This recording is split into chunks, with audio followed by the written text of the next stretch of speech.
Stand by to launch FanStream Sports. 3, 2, 1. Let's start. Hello, sports fans. Welcome to FanStream Sports. Nothing but pure sports. This is the JP Show. JP, it is so good to hear you back on the air. Stand by. Now, here's JP. All right, welcome into a Monday edition of the JP Peterson Show. Man, we are stacked and loaded today. Very excited. The great Sal Paolantonio, ESPN senior reporter, who has been dispatched to cover the first 6 picks of the draft, teams picking in the top 6. And, of course, the Bucs offseason. We'll get his take on all of this coming up at 10:30. We'll talk some Rays baseball as they take 2 out of 3 from the Giants and pummel Blake Snell and all the slapdick prospects. So that was nice. We'll talk a little Orlando Magic. I was at the game yesterday. And we'll get to the Masters, of course. Some USF spring football, Caitlin Clark, all kinds of fun stuff coming up on this morning's program. And I'll say hello to you, my friend Nick Geddes from Mod 3 Sports. How are you? How was your weekend? Good? I had a great weekend. I went to the beach, which is not like me to do. Got absolutely torched out there, though. And then you still look pretty pale. I'm just, And you can't see the neck. The neck is being hidden right now because it is in a lot of pain. And then normal person watched the entire Masters yesterday. I watched every shot. And before we even get into that or the Rays, whatever we start with here, I have to put over my wife because you know what happened yesterday? She disappeared from the house for about 2 hours. And then she comes back home and she had like these bags from Publix. She bought bread, pimento cheese, and I think roast beef, and then peach ice cream, and potato salad. And we had our own little master spread yesterday as we both sat on the couch. And that's probably one of the first sporting events we've ever watched together. And she understood the assignment and got all the Masters goodies, and we had a good old time. So shout out to my lovely wife, Casey, there. Well done. Wow. That is impressive. Man, for a newlywed, you are running your ranch quite well, my friend. I must admit. I mean, you've a lot of compromises. We know that, and that's the way it's supposed to work. And now pimento cheese sandwiches. Wow. Pimento cheese sandwiches. I didn't realize, you can now order the Masters pimento cheese online. And yes, all the goodies that they serve there. Yeah. They had like a, what do you call it? I think you can get like the roast beef the pork sandwiches come with it too. It's like $100, I think, and you get the spread from the Masters specifically. Yeah. But yeah. Obviously you could buy all that stuff in store. Shout out to Fred Ridley, Tampa's own, Palma member, Florida Sports Hall of Fame. He has done Tampa Sports Club Hall of Fame. He has done an amazing job bringing the Masters into the 2020s. I mean, look at what Fred Ridley has done at the Masters. Number one for women's golf, the women's amateur, outstanding. I'm pretty sure the putt, the drive, pitch, and putt was his idea as well. I don't know if that predates him as the chairman. So opening it up, building the game to the youth, and then building the game to the women. We had drones over Augusta National this year. How about that? Aerial views, and nobody died, as far as I know. I mean, which was beautiful and incredible to see. And I'm sitting there looking at it, I'm going like, we've never seen this perspective of Augusta National before, like never. And and Ashley's like, is that a big deal? I'm like, yeah, it's a big deal. It's a really big deal. Like we've never seen this before. And now you can order Masters pimento and cheese online. I mean, this is fantastic. So shout out to Fred Ridley and all he's done to bring the Masters to the people as best he can, while still keeping it a very exclusive event. Right. And I think you're going to have to get Scotty Fitz on this week, I think, because he was there. I was following along on Facebook, and it looks like he was having a grand old time. Yes, he was hooking up with John Daly.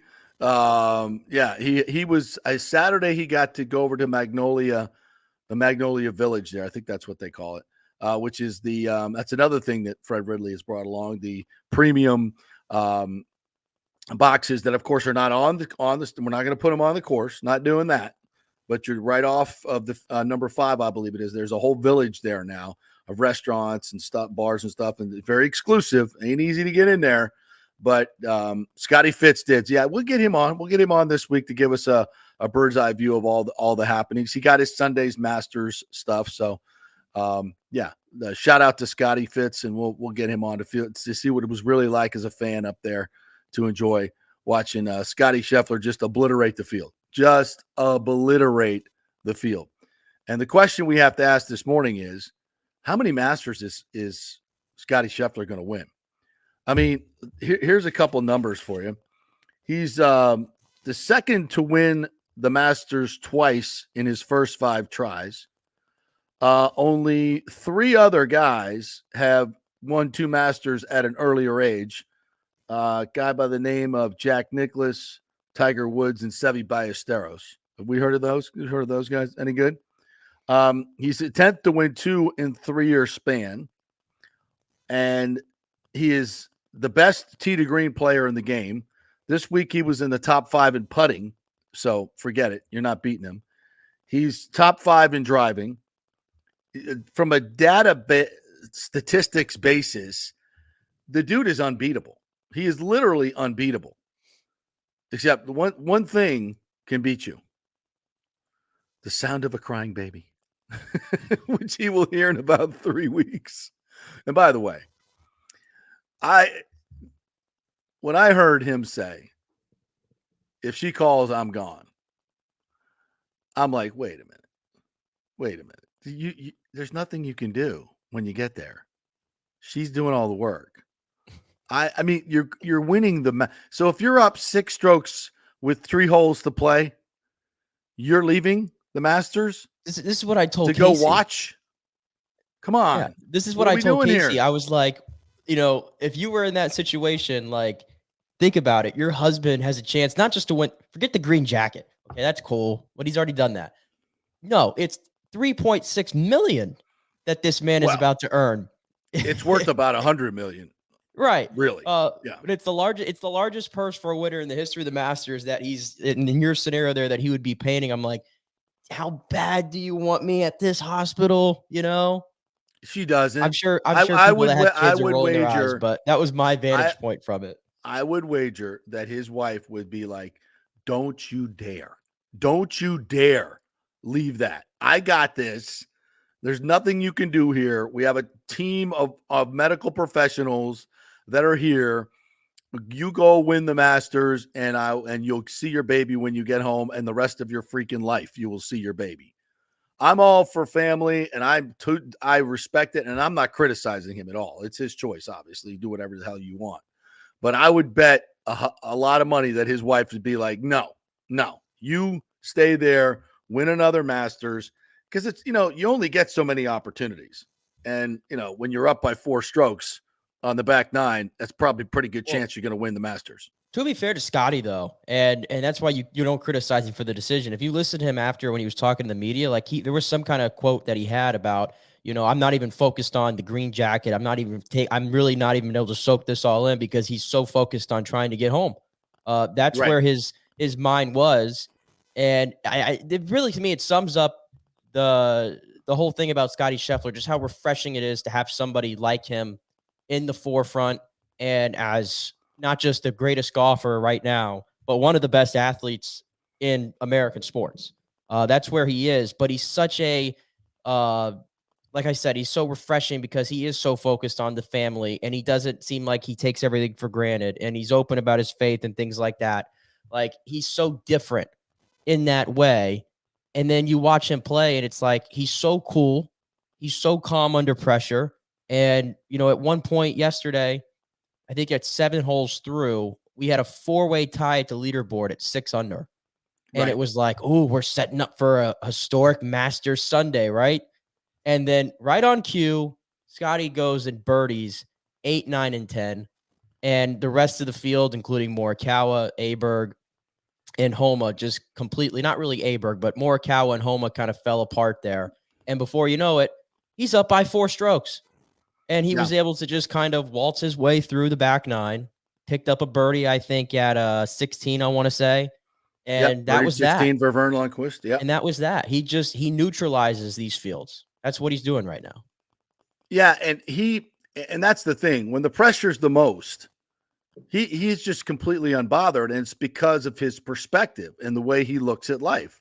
And again, it's like every time Scott Van Pelt tries to talk about his faith, it's the most awkward thing I've ever seen in my life. Just let Scotty handle that. It's so clear that he is on a different playing field at the Masters than everybody else. Like Rory's a perfect example. Rory is looked at this, obviously it's going to complete the Grand Slam for him, and he just can't get over the hump. He wants it so bad. He cannot get out of his own way. And Scotty Scheffler is the absolute opposite. He's like, this is not that big a deal to me. Like, life is so much more important. The birth of my son or daughter, he doesn't even know what the sex of it, right? He hasn't found out. Of course he hasn't. He's like, that's so much more important. And that matters. It really matters if you're not making it the most important thing in your life. Now, that's not to say the guy doesn't work hard. The dude is just an absolute, he's maniacal about hitting golf balls. And I don't think I've ever seen anyone more consistent than him, except maybe Tiger in his 2000 run. Well, I will say, I mean, I actually was doing some research for this because I think I threw it out there maybe when he won the Players again. And I said, I wasn't really around for the Tiger run, and I'm not trying to compare it to that because Tiger was on a different level, but it's as close as you're going to get in the modern day is how I looked at it. But I even who had a really underrated run through the mid 2000s that nobody talks about is Vijay Singh. I did research on this, and I think there was a year where he won like 10 tournaments, I want to say, and he was the number one golfer for the time. Like he's had a run that was even better than Scotty was on right now. And nobody talks about it. So there's maybe some recency bias in there a little bit, but it's still a joy to watch. And, the other thing too that makes him so unique, he doesn't have many detractors. I don't ever see people going, man, I can't stand Scotty Scheffler, or I hate watching him, or this and that. You know how hard it is in the modern day with social media. We talked about this with Caitlin Clark last week. You know how hard it is to not have detractors because of social media and people hating on you because you're just elite at what you do. Nobody's saying that about Scotty Scheffler. Like, oh, I can't stand Scotty. Everybody's rallying around the guy. But here's the thing. Even if they did, he wouldn't know. He wouldn't know. Dude had a flip phone until last year. Finally got a smartphone so he could check the scores. That's it. Does zero social media. So jealous. Like, completely oblivious to social media and anything around. Like, imagine that. Like, it's impossible for me to imagine. Well, actually, it's not. I grew up I'm convinced, though. He's in a also time when we had no social media. I'm convinced, too. Like, he's 27. Like, I'm turning 25 in about a month here, just under a month. I'm just look at me and look at Scotty Scheffler and tell me that we were 2 years apart. There is no freaking way. He's a grown-ass man. That man is at minimal, he's 42. I don't understand it. It makes just got I don't know. Well, I think it's his faith. He just has a maturity and a calmness about him that is unusual. And he constantly talks about his faith, and that's kind of how it works. If you're not worried about all these other outside things that are going on in the world for the most part, and you're just focused on your life, the people around you, his wife couldn't be there this week, so he gathered up a bunch of his buddies, like just his dudes, and said, come on and stay with me at Augusta. I mean, how cool is that? Somebody was telling a story the other day. He was out on the range late. He was the last one out there at Augusta. This was a couple of years ago, maybe. And, he brought out they grab about 3 or 4 bags of balls and they bring them out. So he decided not to hit the other 2 bags of balls. Right now, normally every other player, you just pick up your stuff and you go in. Well, and then the guy that runs the range comes out and picks up the balls and brings them in. But Scotty picked them up as he picked up his bag and then walked them over to the range attendant and dropped them off. I mean, that's, guys don't do that. Professional golfers don't do that. And this is just the type of dude he is. He's just a regular guy. None of this stuff matters to him. And I think it transcends and translates to the course, to the course. He's just unbothered. The pressure seems he seems oblivious to it. And that's why I think he's such a great player. And my question is, how many Masters does he win? Now that he's kind of figured out the greens and has got, his putting stroke was really good this week. I mean, how many more Masters can this guy win? I mean, we say this all the time when a guy goes on the run, right? Bubba wins, 2 and 4 years, whatever it was. And you're like, oh my God, he's going to win 15 Masters. And it's like, yeah, you fizzle out because it's, the money comes, the kids come, and more distraction comes, and you're just not the same player you ever were. Scheffler kind of seems different to me.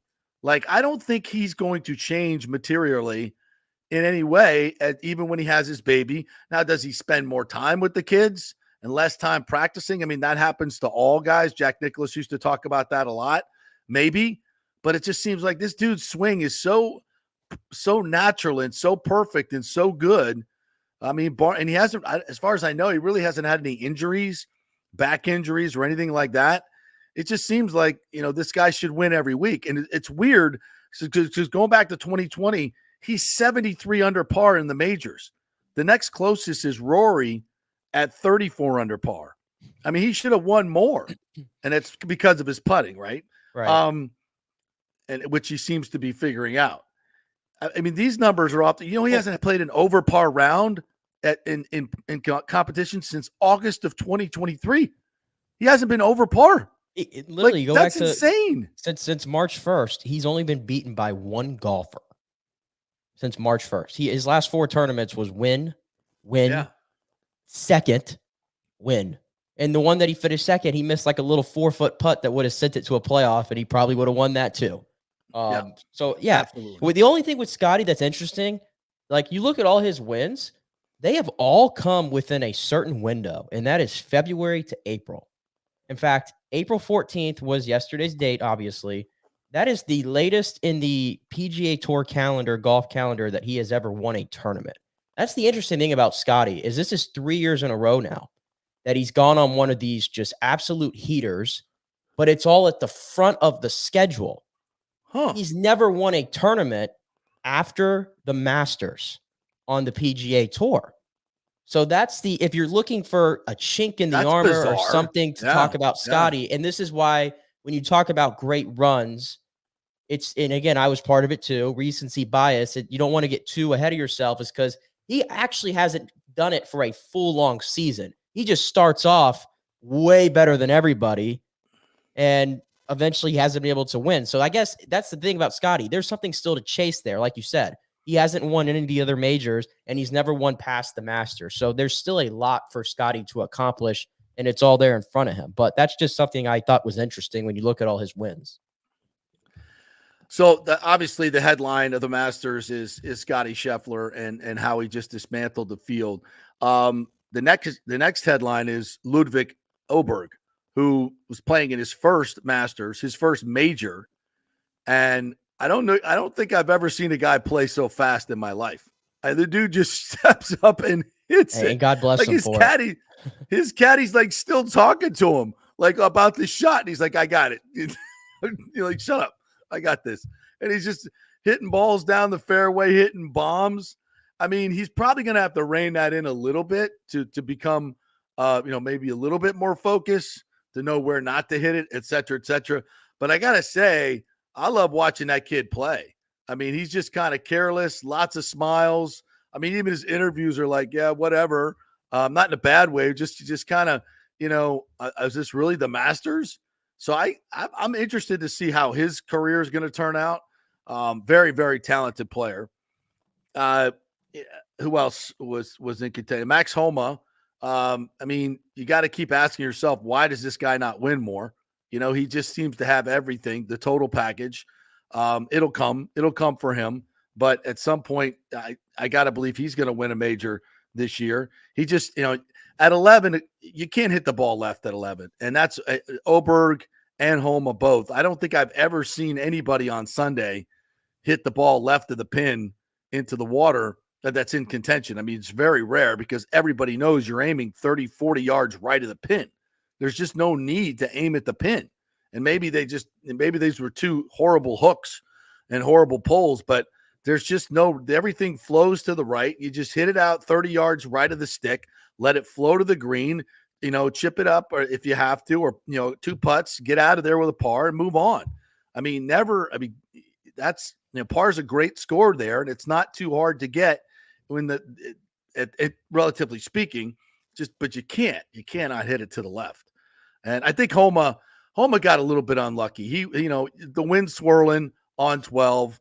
He took the right angle, hit it over the bunker, but just went a little bit long, maybe a gust of wind. And normally that ball comes out of the foliage down into the bunker, and you can make par pretty easily, but it got hung up there. He had to take an unplayable. So that was a little bit unfortunate to him.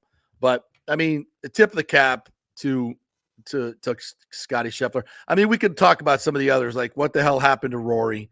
And Tiger. There's a lot of guys you could say, what the hell happened to you? Yeah, a lot of guys I bet on. Like, what the hell happened to you? Yeah.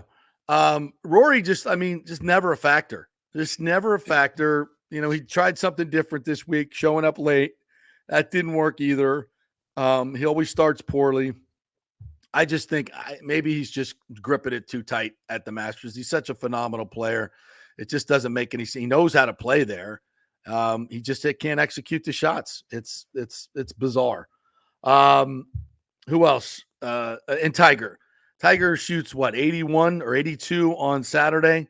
Yep, 82. I think Tiger was so focused on making the cut, that once he made the cut, it was kind of this exhale, and it just didn't have the intensity on the weekend. But even after, shooting plus 16, the highest score of anyone to make the cut, he was like, it was a good week. I played 72 holes. So, right. And there was some magic in Tiger. There was some magic in him. It was nice to see him finish.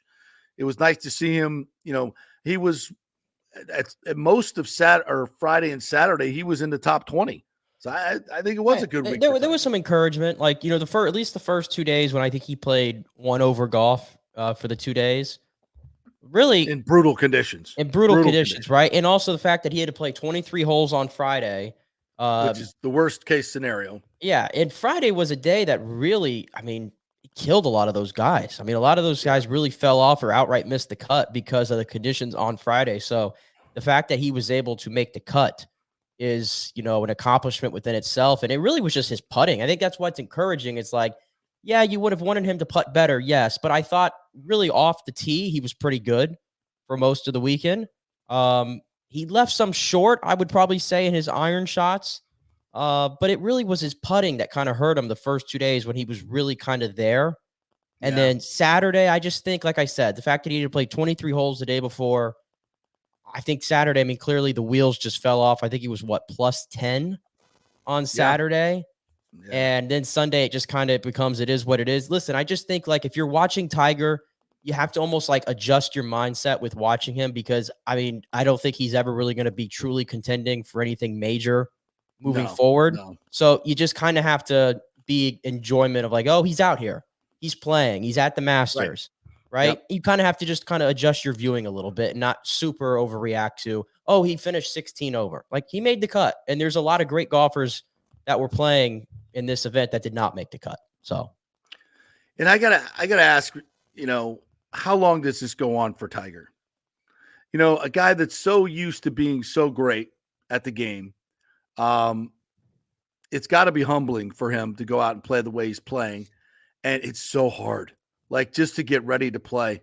It's 3-4 hours of, physical therapy, waking up the body, then getting in a cold tub. The effort that it's taking for him to play in these tournaments it's got to be just exhausting, especially for a guy that doesn't have to do it.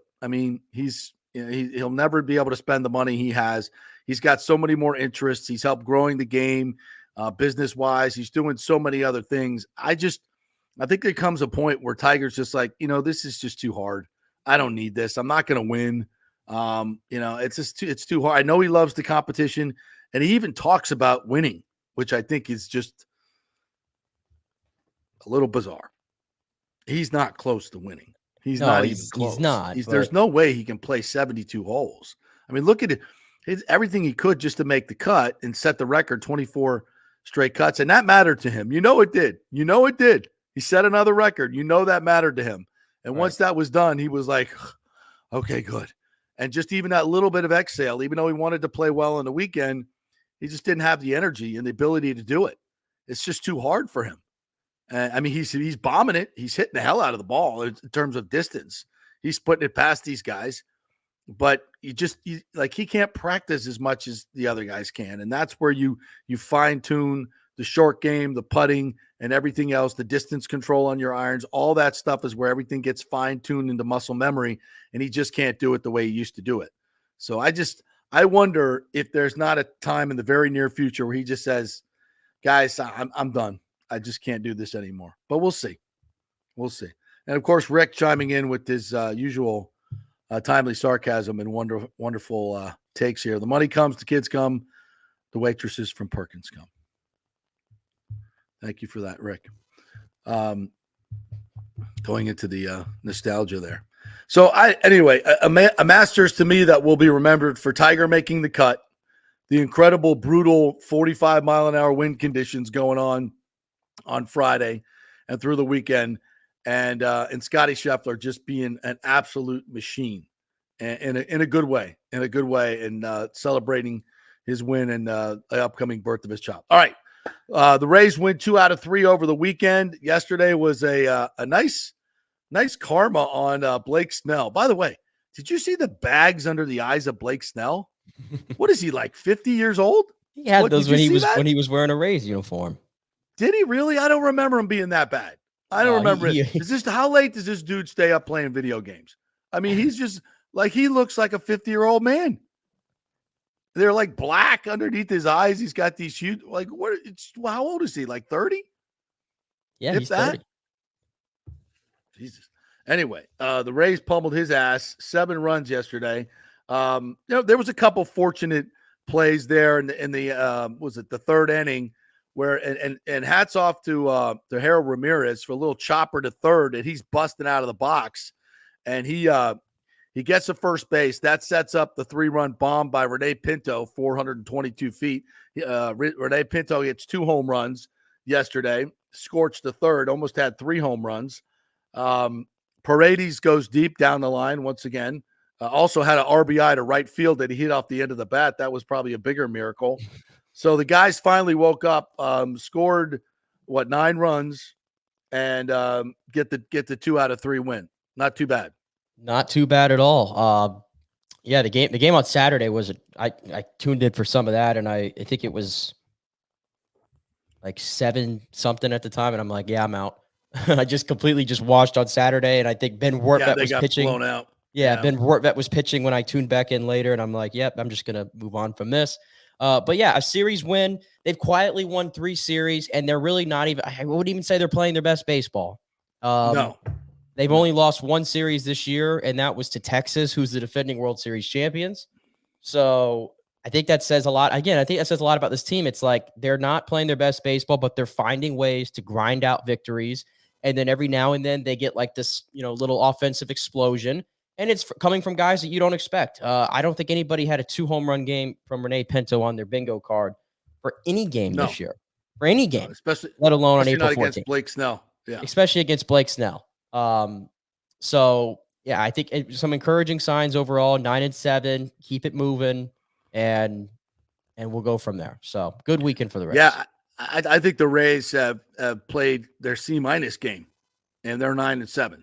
So yeah, I think that's a great. This is like a typical Rays season. They don't look great. In fact, they look terrible at times, especially offensively. I mean, they look terrible at times, and then they come up yesterday and get a couple of bleeders to come in, and then Pinto goes deep twice. It's just they're just kind of putting it together as they always do. Sean Armstrong looked good in the beginning, especially in that 2nd inning. He looked great, got struck out the side, and then Tyler, what's his name? Tyler Alexander. He finally had a good outing that they needed desperately. Yeah, you see the way he needs to pitch, hitting his spots, and got a huge strike zone he was working with. So that was nice. But yeah, it's just like they're not an exciting team to watch. I don't think.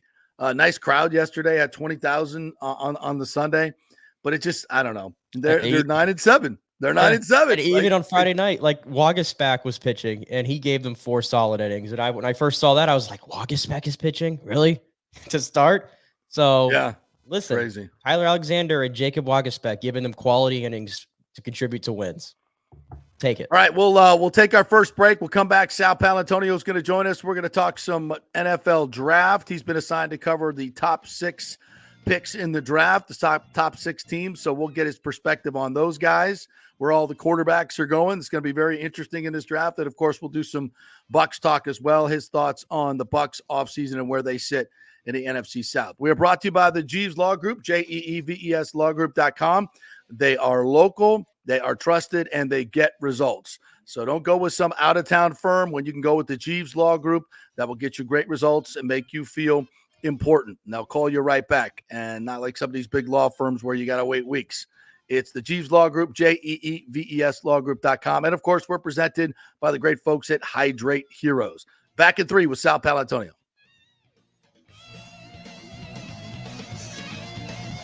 JP here for my friends at your local Synovus Bank. And I do mean friends, and I do mean local. One of the local managers in Tampa is John Acosta, big fan of the show, and I've known him for over 40 years. He's been in local banking since 1983. You talk about developing relationships. You don't stick around for that long unless you're doing things the right way and have a great reputation. And that's the focus company-wide at Synovus. Big enough to handle any complex international transaction, but small enough to answer the phone when you have an urgent question about your business or personal account.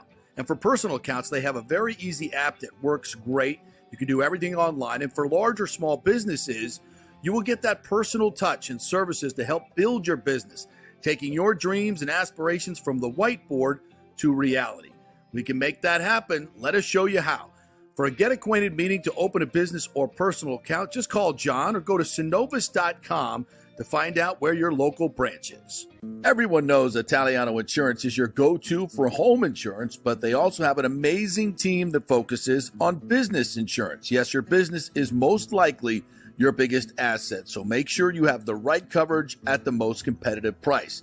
And if you started a side hustle recently, don't forget you need business insurance, because if you get sued in this over-litigious society we live in, you could lose all your personal wealth. So get that business insurance. And for the best customer service, always choose Italiano. My representative, Charity, is amazing. I called her late on a Friday because my insurance was going to lapse.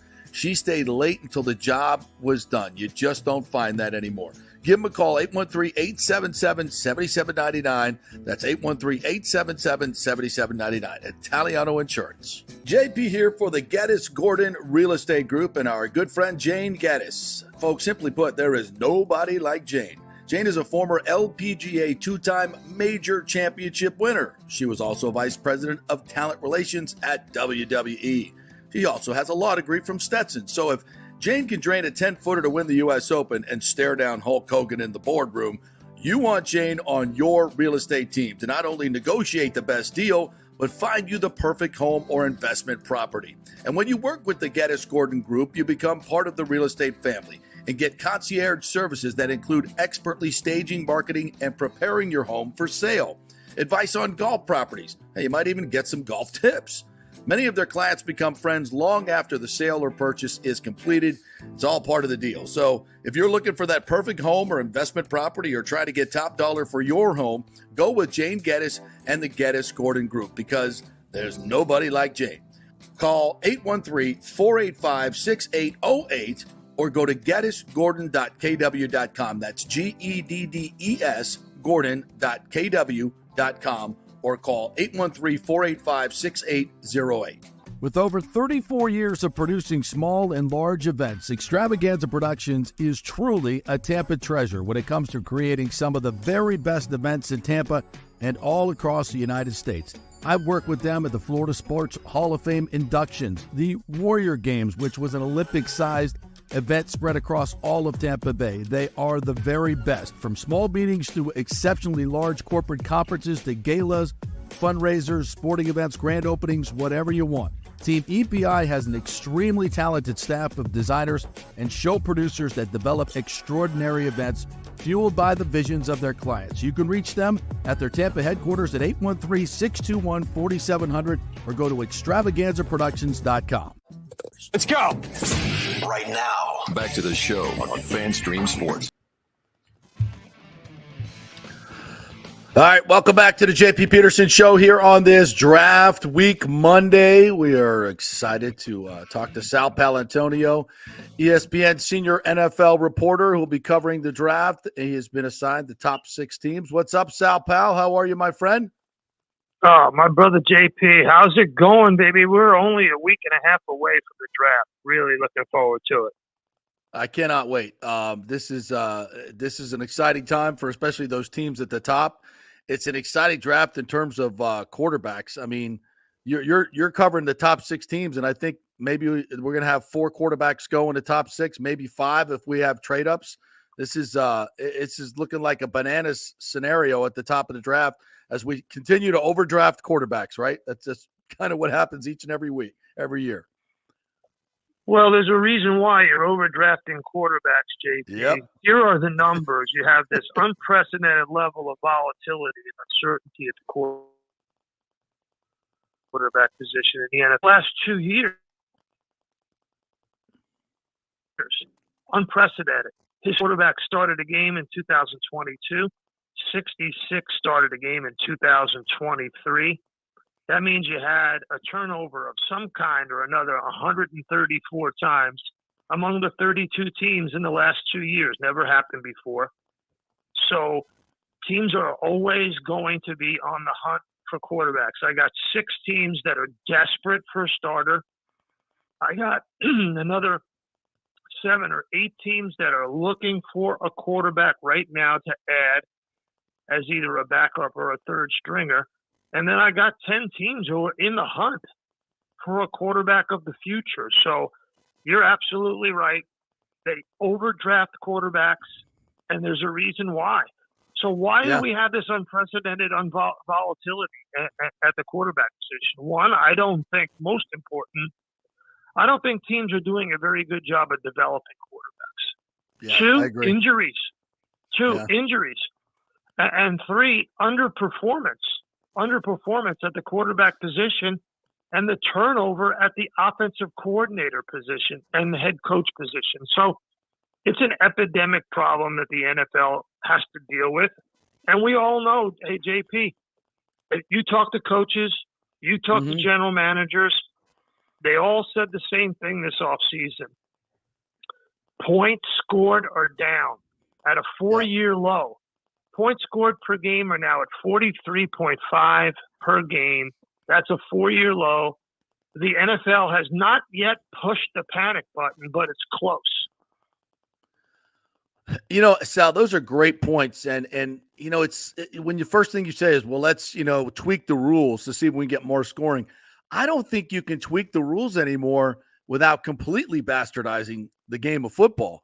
I think we got to leave it up to the coaches and the players to start figuring this stuff out and say, get better at what you do offensively. And I think the thing you just mentioned, it's the lack of patience with offensive coordinators, with head coaches, because as you know, consistency wins in this league.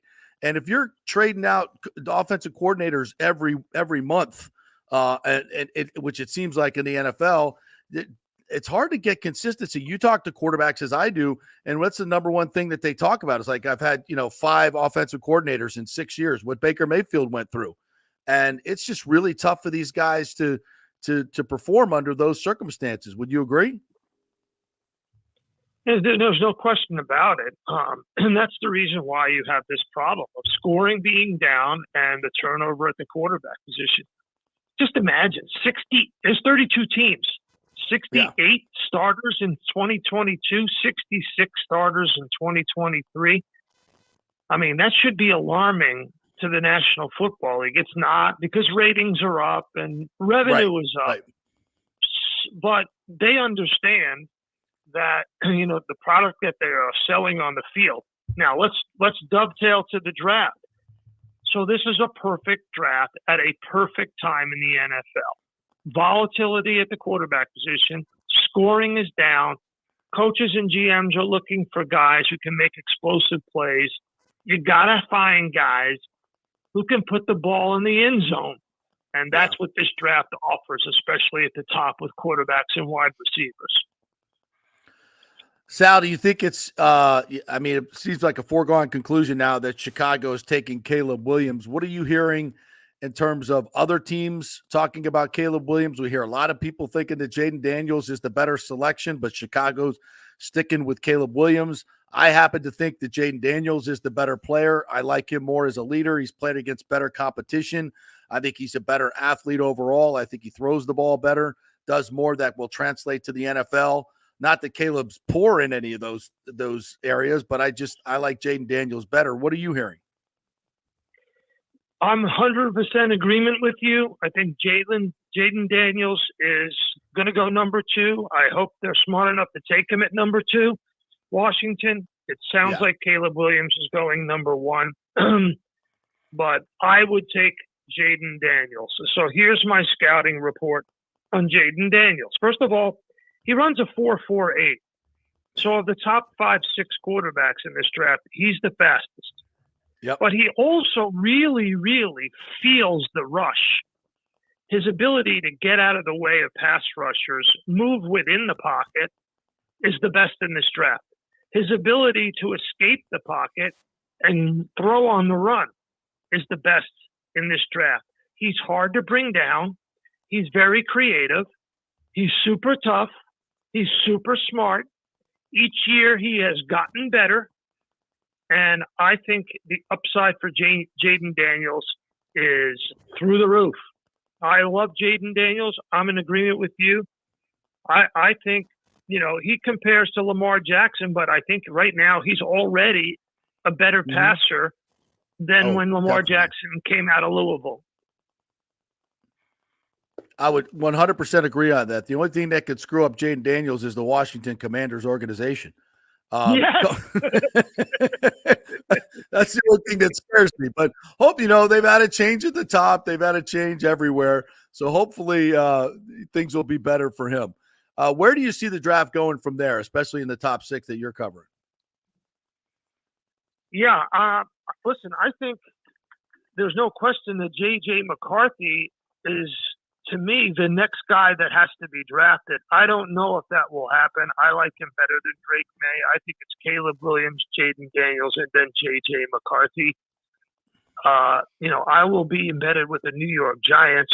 Not that we care about the Giants. They have the most losses in the last 5 years of any NFL team.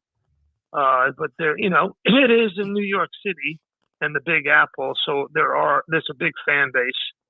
But, the Giants are in the same category as Washington. They've managed to screw a lot of things up. I mean, to me, the best receiver is Neighbors, in my mind. Again, you're playing against the best competition too. Again, yes. That to me is so important. When you have a guy from LSU in the SEC who's got those kinds of numbers, and he's got the 4.40 time, just like Marvin Harrison. He's not as big as Marvin. Marvin is 6'4". Neighbors is 6 foot. Roma Dunze, I like him too, but Pac-12. Right, exactly. You're not playing against, and he's not as fast as the other 2 guys. So I don't know about him. Being a ready-made NFL player. How's my guy Todd Bowles, and how's my guys Baker Mayfield and the boys down there? What do you got for me? Well, Baker, great picture this week of Baker and Tristan Wirfs both holding their babies who were born in the last couple of weeks, both of them, sitting there watching the Masters on their outdoor patio here in Tampa Bay. I mean, that was like, if that didn't scream, this is the offseason, folks. And there's your Hall of Fame, future Hall of Fame offensive tackle, Tristan Wirfs, holding his little baby boy. And then I wrote the names down here. Where did I? Oh, Julius. That's beautiful. Holding little Julius, and then Baker Mayfield holding Koba Jade. And the 2 of them, and by the way, Baker looks like he's about ready to fall asleep, which is probably true. So that's what's going on in the offseason here. We're having babies. Everybody's getting together. listen, I think the number one thing they got to do is, bolster the offensive line, even though you got Tristan Wirfs. I get it. Yeah.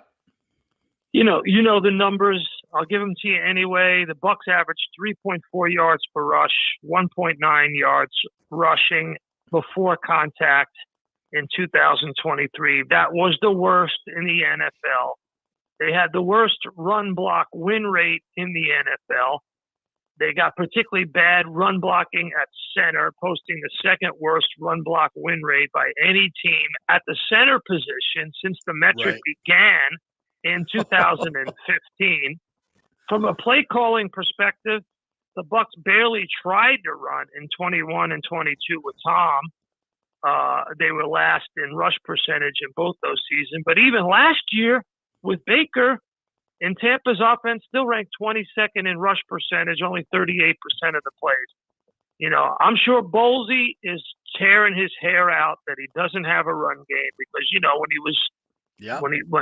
when he's best, is most successful and his defense is most successful is when they are controlling field position and the clock and, putting pressure on the opposing quarterbacks. But that's not the way they play in the league right now.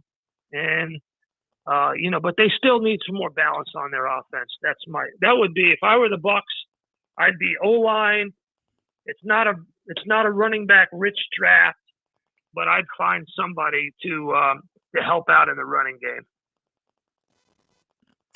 Well, Sal Pal, I couldn't agree with you more. The center position and the left guard position to me are, A1 in terms of getting bigger and tougher up front, because especially with a smaller quarterback like Baker, you just can't, as your great friend Greg Cosell was pointing out the other day, he's a step and throw quarterback. He can't have pressure up the middle. No quarterback likes that, but especially a shorter guy that has to step and throw into balls, you got to have somebody stout at the center position that's not going to give ground right away, which is what Robert Hainsey did. And also you got to have a run game to keep teams guessing and keep defensive linemen from teeing off every play. So these are two things, and the center position, left guard position, that affects both of those opportunities. So to me, in this draft, Sal, and I'll see if you agree, the offensive line makes everything better. It makes your offense better. It makes your defense better. So to me, the best way to affect this team in the draft is to get better in the interior line and then edge rusher. You just got to have somebody coming off the edge. Every Super Bowl team that I can remember had someone dominant coming off the edge. And there's Yaya Diaby, who looks like he might be that guy, but he's not that guy yet. So I think edge and interior line is where the Bucks are looking. Yeah, well, what did he have last year? 7.5 sacks. Yes. And you released Jack Barrett, so he's gone. Yeah. You were 24th in pressure percentage last year, despite blitzing at the third highest rate in the NFL, 40%. Yeah. And you were one of 5 teams in the league without a single player with 8 or more sacks. Commanders, here's your teams right here. If Bolsey's listening to me right now, he's going to be pissed off at me.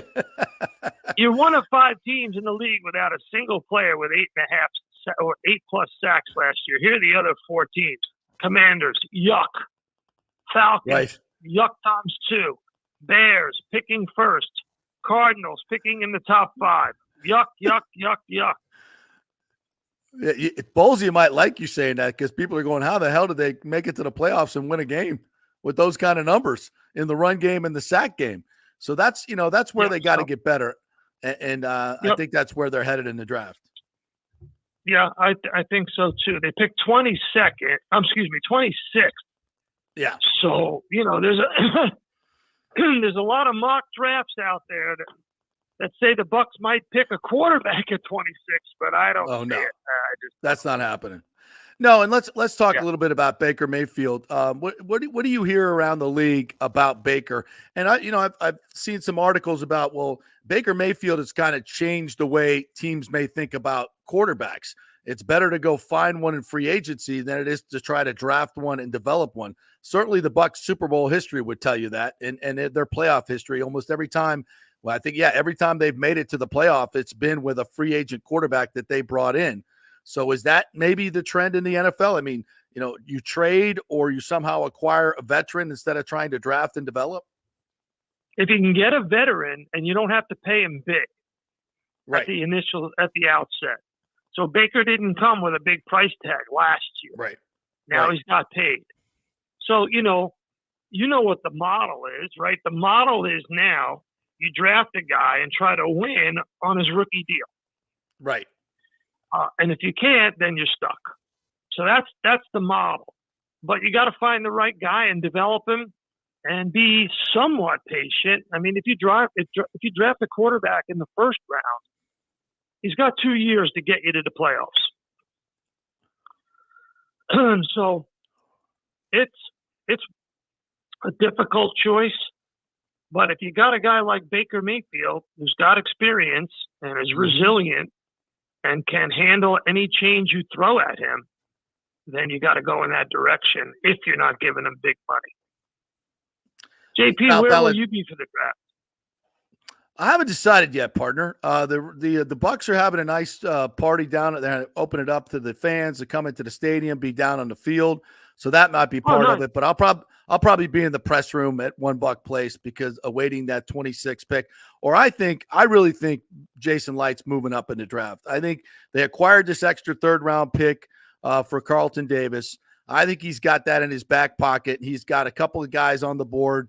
Jackson Powers Johnson, the Oregon center, is one of them. Barton, the interior lineman from Duke, is the other one. I think that's his name.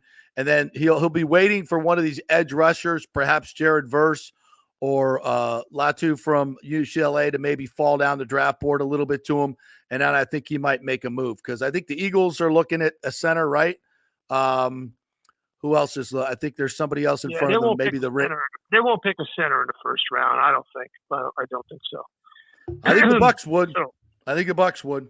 Yeah. Well, you got to go back to what worked in 2020, which was you brought in a veteran quarterback and then you drafted a knockout offensive lineman. Yeah. And that's the thing. That's what you got to do. So they know what they're doing there. That they're going to win the division again, guaranteed. Mm-hmm. They'll win 10 or 11 games. We'll, when the schedule comes out, we'll go through the schedule, me and you on the air, game by game, and see where we're at. Not the Falcons. Everybody has the Falcons. Kirk Cousins. Come on. The Falcons are 10.5 wins, according to Vegas. That's why you call me, and I'm not everybody. That's right. That's all right, brother. Well, you be good. We'll see you soon down there, right? All right. Yeah, when the Giants screw up their pick, I'll be waiting to see what you say on ESPN. We'll be waiting. Okay. I'll call you when the schedule comes out. All right. Sounds good. Thanks, Sal Pal. Appreciate it. Okay, brother. You're the best. Sal Paolantonio there. So, and the Giants, Tiki Barber came out yesterday, I think it was, and said, or last week, and said, do not take J.J. McCarthy. Are they dumb enough to take a quarterback here? Are they dumb enough to do that when they're paying Daniel Jones all this money? Well, I have to go check at the particulars on Daniel Jones's contract, but I feel like the guaranteed money, it might be coming to an end after another year, maybe. I'm going to verify that. Here's the thing, though. Daniel Jones, he's had injuries, and we're 5 years in. We know who Daniel Jones is. Is Daniel Jones good enough to lift everybody up around him? No, he's not. He's just kind of there. He's just kind of there. He's got a potential out after in 2025. So I think they just have to make it one more year. Now he has a $47.8 million cap hit this year, which is, that's got to be one of the worst cap hits in football, if not the worst cap hit in football, to be honest with you. It's pretty close, yeah. And listen, I like JJ more than most. That's why my heart was warmed whenever Sal said he had him as his quarterback 3.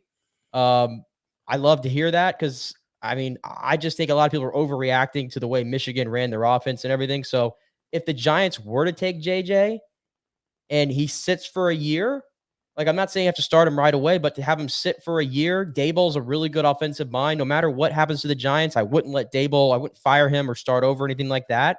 And I wouldn't hate it, to be honest with you. I really wouldn't. Look, if you're going to take a quarterback like there, how do you take J.J. McCarthy over Michael Penix? I just don't.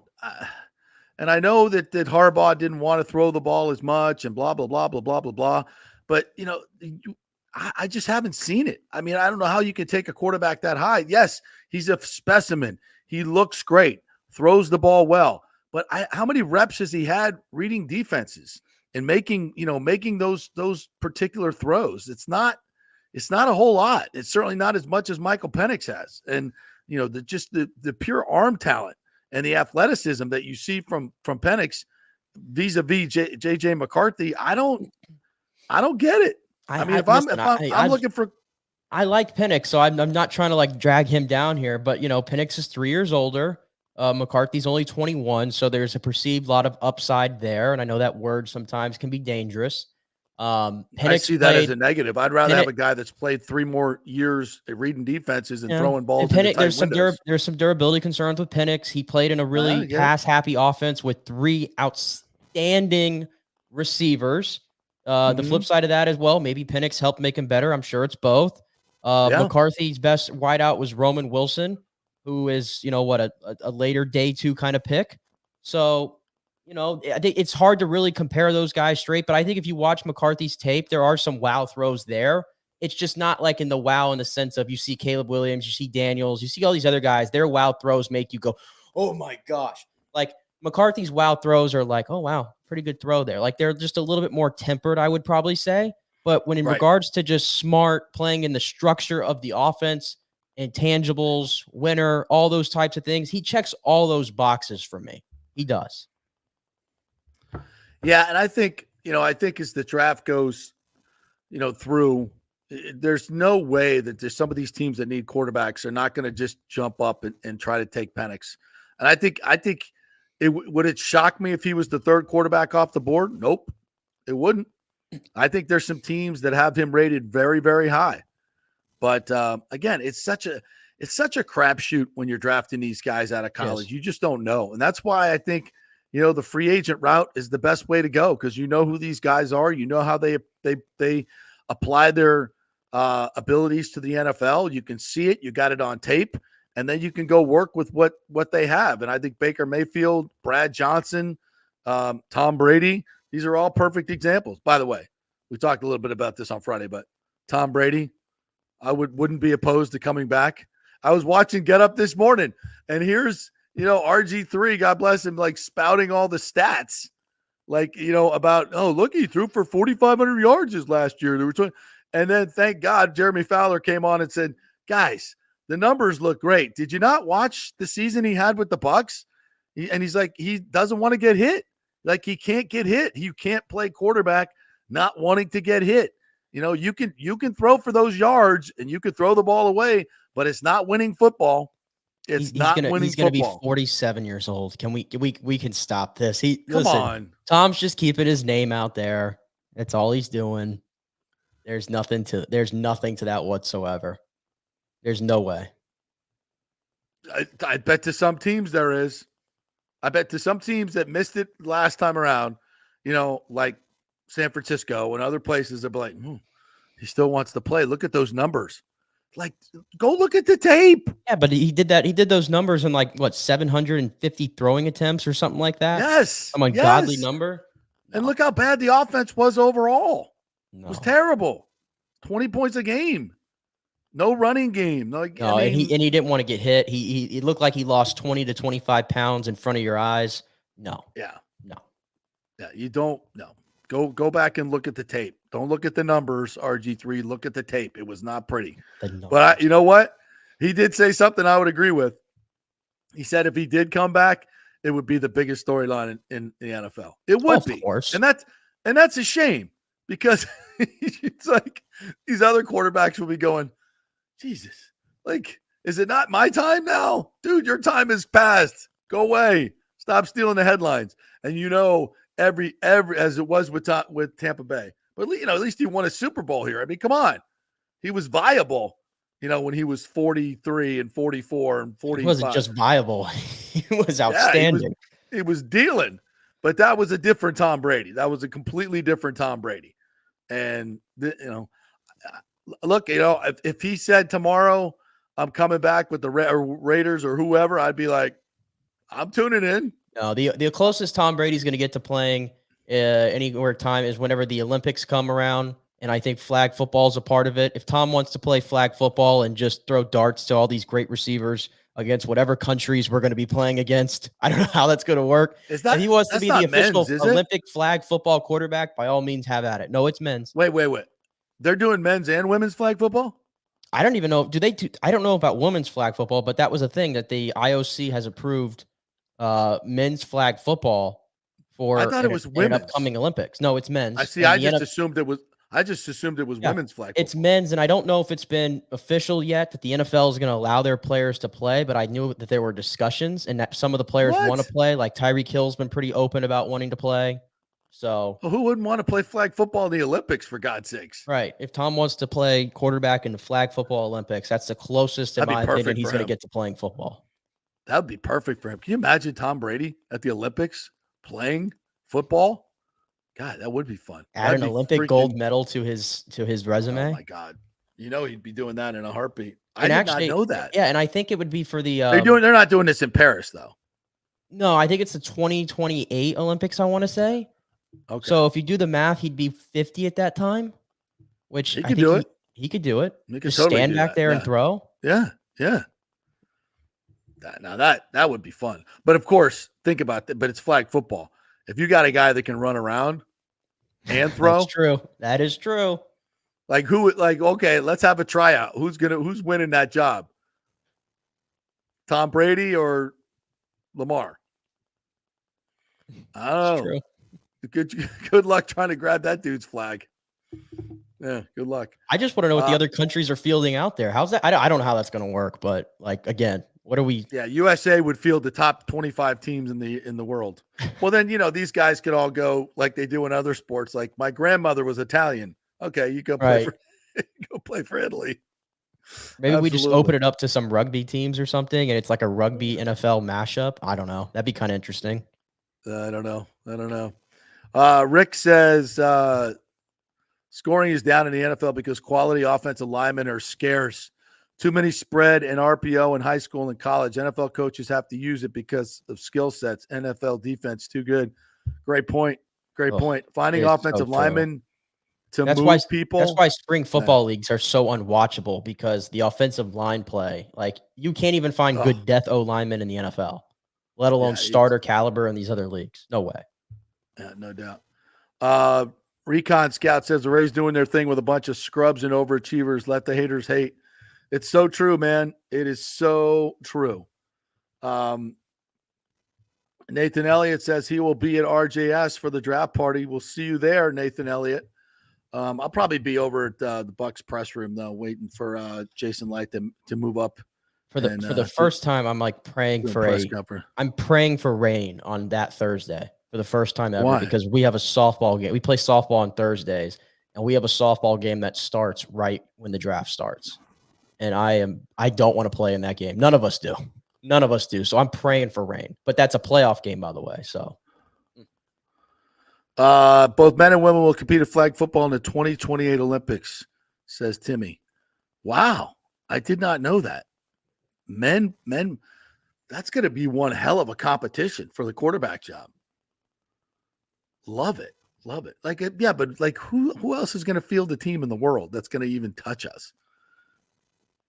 They're going to have to figure that part out. I think, another sport will hopefully dominate it, at least until the world catches up, right? All right, we'll take another break. We'll come back on the other side. We're brought to you by the great folks at Hydrate Heroes. I'm getting my hydration on this morning with my watermelon elderberry flavor, which is fantastic. 8 essential vitamins and minerals, the beverage with benefits, folks. It'll help you hydrate yourself. It'll get your body moving in the right direction, helps your immune system, helps your cells do that energy thing going. So all good stuff in here. It doesn't have all the sugar, the caffeine, and the stimulants. Only 5 calories per serving. The great Hydrate Heroes. Go to hydrateheroes.com and get your 30 servings packs, those powder packs, and put it in a nice little shaker cup like this. Shake it all up, and you got great stuff for less than $1 a serving. Very, very good. Back in 3 minutes. Stay with us.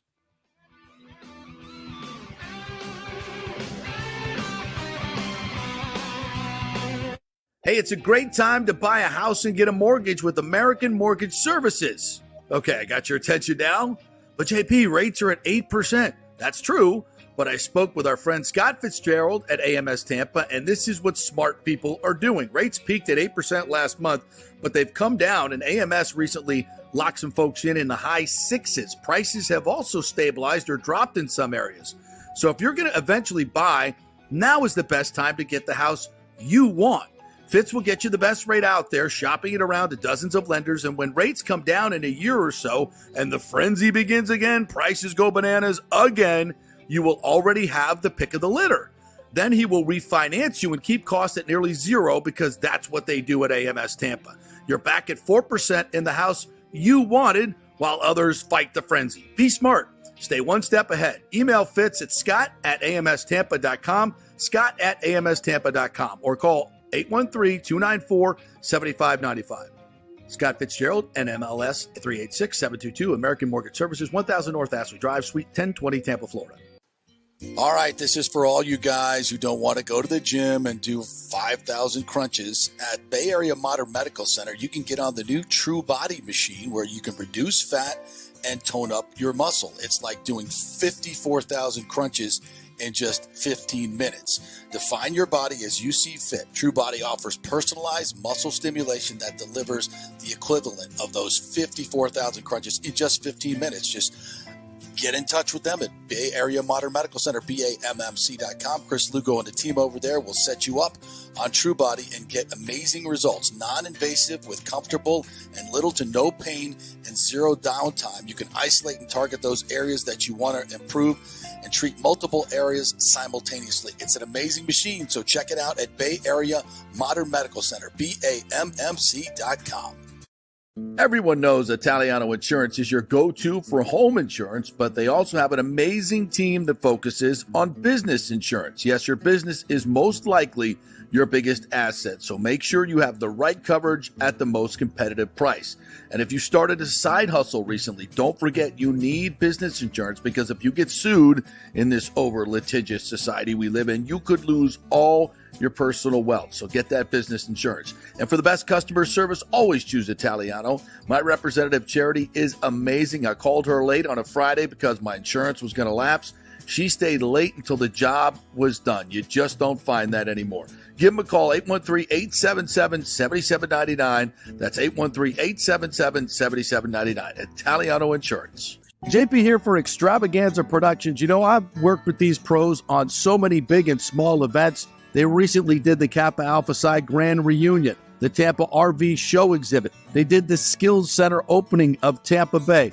They can do those small events. They do the biggest of events. So if you were thinking about planning a meeting or special event, call the talented staff at Team EPI. They will give you a free creative meeting if you mention the JP Peterson Show. They will provide you with an exceptional experience. Heck, they'll even show you their huge warehouse with great props. Anything you want. They'll do it on time and on budget. You can reach them at their Tampa headquarters at 813-621-4700 or go to extravaganzaproductions.com. Tell them JP sent you.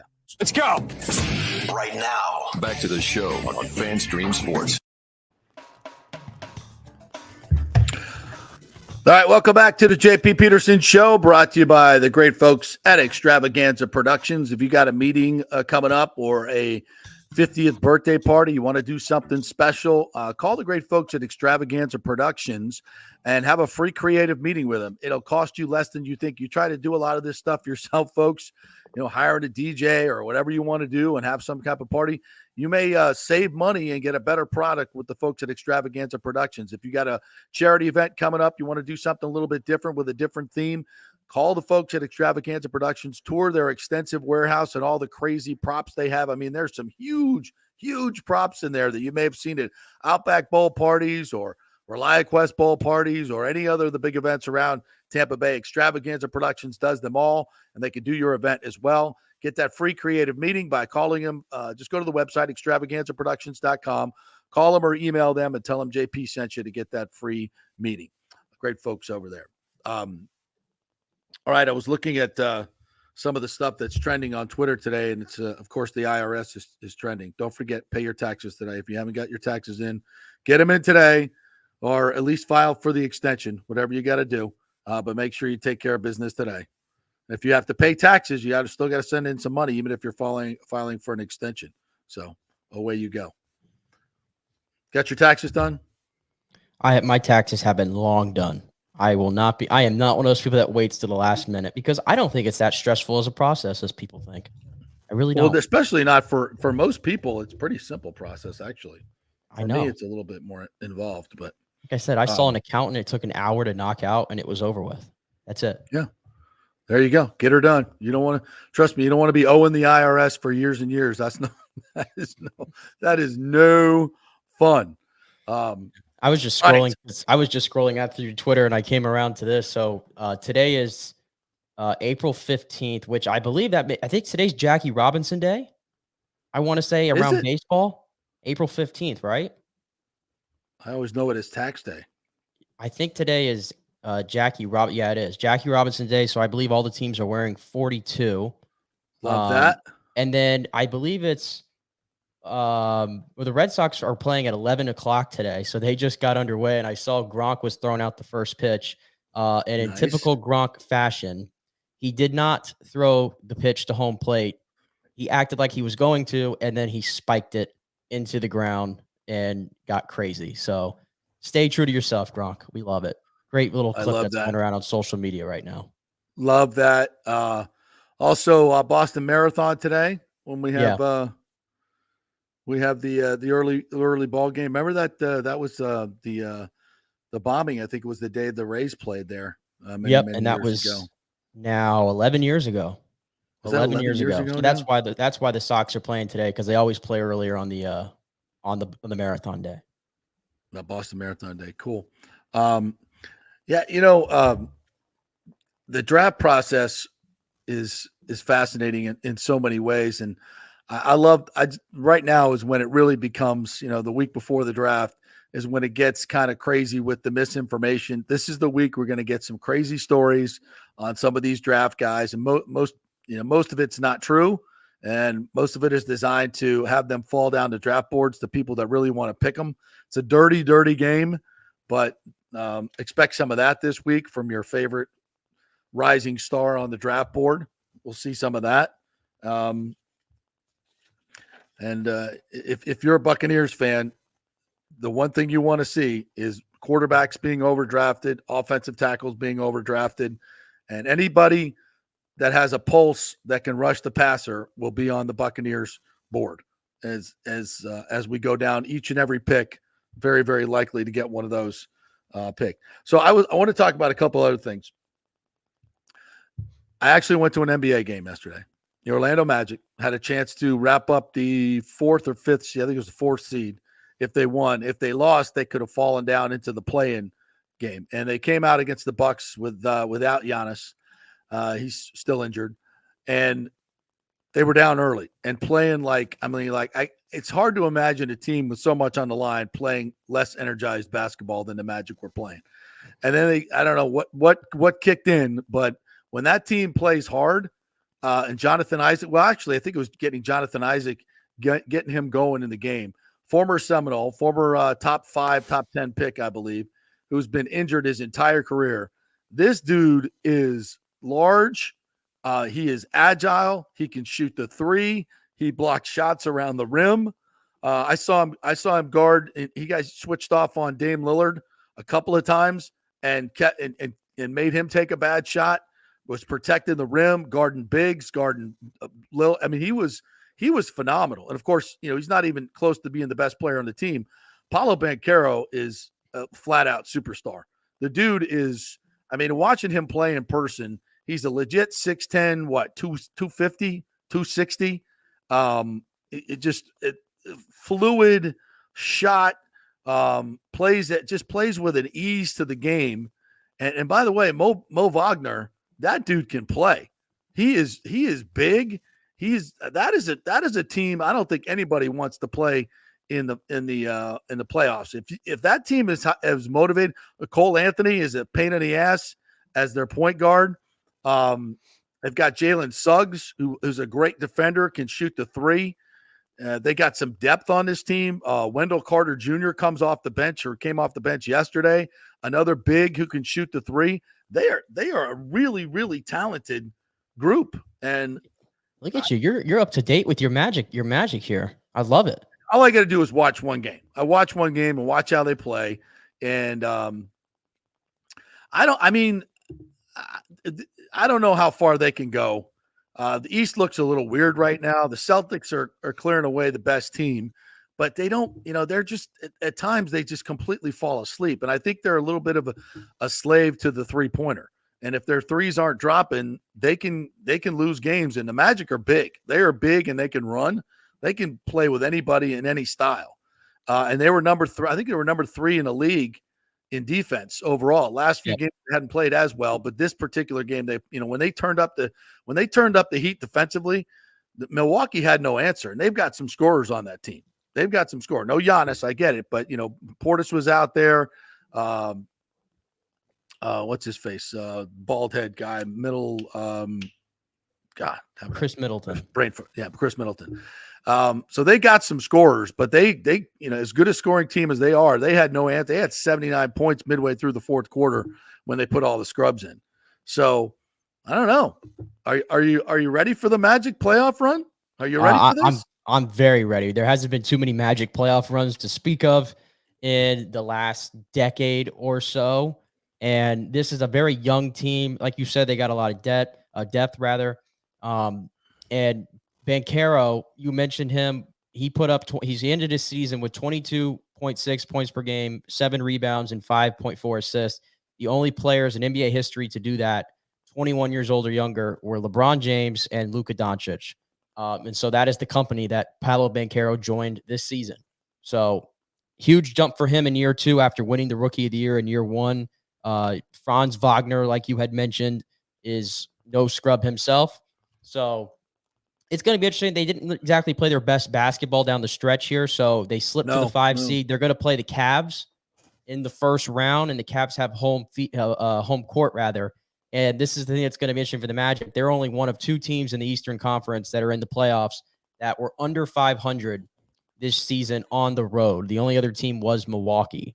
So that's something that's going to give me a little bit of pause is now if they're going to win a round, they're going to have to go on the road and do it. So, and it's a young basketball team, whereas Cleveland has some experience with Donovan Mitchell and guys like that. But it is going to be fun, and I'm glad you've caught on for this run because they are a fun watch, especially on TV. They actually have been a fun watch this season. It looked like, by the way, you were in because, if JP Peterson's going to a sporting event, he's doing it right. It looks like you were in the club section. So I've never been to the Magic Club. We had a suite. We had a suite to ourselves. There you go. A full suite to ourselves because that's how I roll. I mean, let's just be honest. But how did it compare to like a Lightning suite or something like that? Oh, it's nice. It's low. Like the suites in the Kia Center, as it's now called. I mean, you're like right on that first level. Like if you were in the Amalie Arena, they have those suites down there on the first level. I think there's 10 of them. There are 15 or something. But those first level suites, you're right down on top of the floor. And this one, we were kind of in the behind the basket, but it was like really, really good vantage point. Yeah, friends of ours have a box there. So thanks to Chantel and Chris. Thank you guys very much for getting us those tickets. And I guess they go to the games all the time. So for some reason, it was like Sunday, nobody else wanted to go. We're like, oh, we'll take the tickets. So yeah, it was beautiful. Great arena, by the way. Super arena, easy in and out, super in and out. Very intimate arena for as many as it holds. Now I've also been in 300 level. It's a long way away for a basketball game. It is. I much prefer the suite to myself, but it was nice. It was really, really nice. And the crowd, and they put on a really good show. Our friend Paul Porter, of course, is the PA guy there. So that's a little familiar. But they put on a great show. I mean, a really, really good show. Stuff the Magic Dragon doing his thing. They got all the dancers, the hype people. I would highly recommend if you're an NBA fan, because it's got to be probably some of the cheapest playoff tickets you'll find, right? In Orlando, I would think. I know, but people are going to be hyped. But I think people are going to be hyped for it. I mean, they haven't been – I don't think they were in the playoffs in 2020, but that was COVID year. Right. But before that, where you're going back to 2010, 2009, I mean, it's been a long time since they have been a factor at all. So, I mean, yeah, I think there's definitely – it was great energy in the arena yesterday. It was Fan Appreciation Day. Yeah, and it was a great product. Great product. The attendance too has turned around because they just weren't any good. So this played a role in it. But last year they ranked 26th in attendance out of 30 teams. And this year they are, I believe, they got all the way up in the top 10 this year, averaging over 18,000 per. So the Orlando fans have showed out because the product is good, clearly. And when you get there, like you said, it's a very fun experience. So I know we don't talk much NBA on this show, but the Magic, when they're good, I think they're a good product. And of course, Lonnie here with I saw this comment. CP enjoyed a Magic game and then left and saw his car was stolen outside of the arena. It's a bad area. It's not a good area. It is bad. I mean, you see some things as you're driving in, you're like, okay. And the Orlando soccer stadium's right down there as well. Right down the road, yeah. Yeah, and Camping World said, like, where their stadiums are, let's just say that it hasn't revitalized the area. Fair to say? Fair to say it's not had the impact of revitalizing the area with high dollar condos and restaurants and stuff. It hasn't. There's like a dividing line, I-4. Now the other side is downtown Orlando, where most of the restaurants and bars are, and then you get on the other side where the arenas are. Not so much over there. But there was a little, like where we parked was right across from the Magic training facility, which is really cool. And it was like a fenced in area, totally secure, had a couple of security guards in there, $15, didn't, felt like it was really safe walking back and forth. Of course, it was during the day. So it didn't feel too bad. It was nice. It was a really nice experience. Really, the whole thing. I've gone to a lot of events at the, I almost said the Amway, the Kia Center. I'm still getting used to that one. At the Kia Center, and I've done concerts at night and everything. Like if you're like in that little general area on that side of the interstate, like away from the underneath there, where it can be a little rough sometimes. Like I don't find there to be as many problems as you would think. Yeah. Really not right in the little areas there where you park and everything.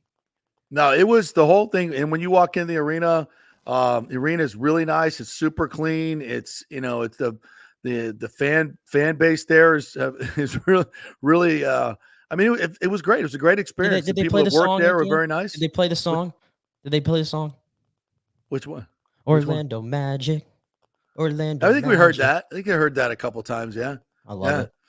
Yeah, it was nice. It was nice. It was really, really nice. I would highly recommend it. It would be worth the spend if you're going to do a playoff game to head on over. I just wish, coming from Tampa, we had the bullet train.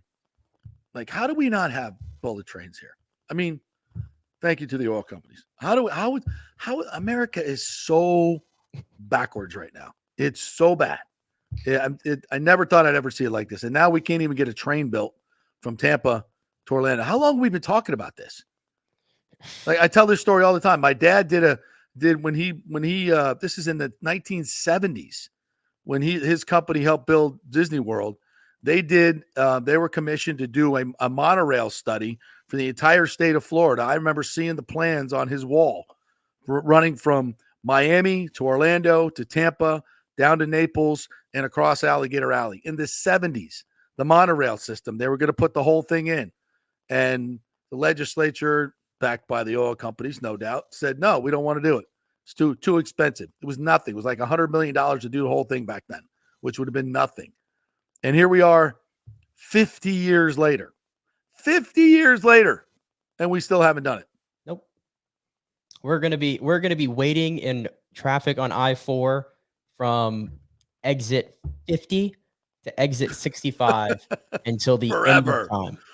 Till the end of time. You can't build more roads, okay? Like at what point are we going to get it? You can't build more roads. You need mass transit. It's a fact of life. Everywhere else in the world has figured this out. See, at least you're on like, aren't you? I don't want to give away your location or anything, but you're like before Disney, right? Yes. So you get to avoid at least some of the hoo-ha a little bit when you're traveling back and forth. Yeah, it's only about an hour most days, so it's not too bad. That's less time it took me. Where was I? I was up in Dunedin the other day. Less time it took me to get from Dunedin to Amalie Arena than from Winter Garden to Tampa. How about that? So you think I-4 is bad? Try anything in Pinellas County. Like anything, try and get anywhere in Pinellas County, including, dare I say, the Trop. But I got an idea. Let's build a stadium right next to the Trop. Pinellas County is a disaster for traffic. Disaster. Yeah, I enjoyed my time in Pinellas County though this week. This weekend, I had a good time on Saturday. I was at Indian Rocks Beach on Saturday, and so I went through Pinellas and everything. But it was a pain though. So much traffic, and every road is like 2 lanes on the way there, killing me a little bit. But no, we don't hate Pinellas, contrary to what some may think. We don't hate Pinellas. No. Downtown St. Pete is awesome, and the beaches are amazing. They're just getting there and back is the problem. Now, there's some awesome places in St. Pete, but we, again, traffic. It's a peninsula, for God's sakes. It's surrounded by water. Don't build stadiums there. Lonnie chiming in says Indian Rocks Beach is the best, but those lights on Ulmerton and 60 it just takes forever, right?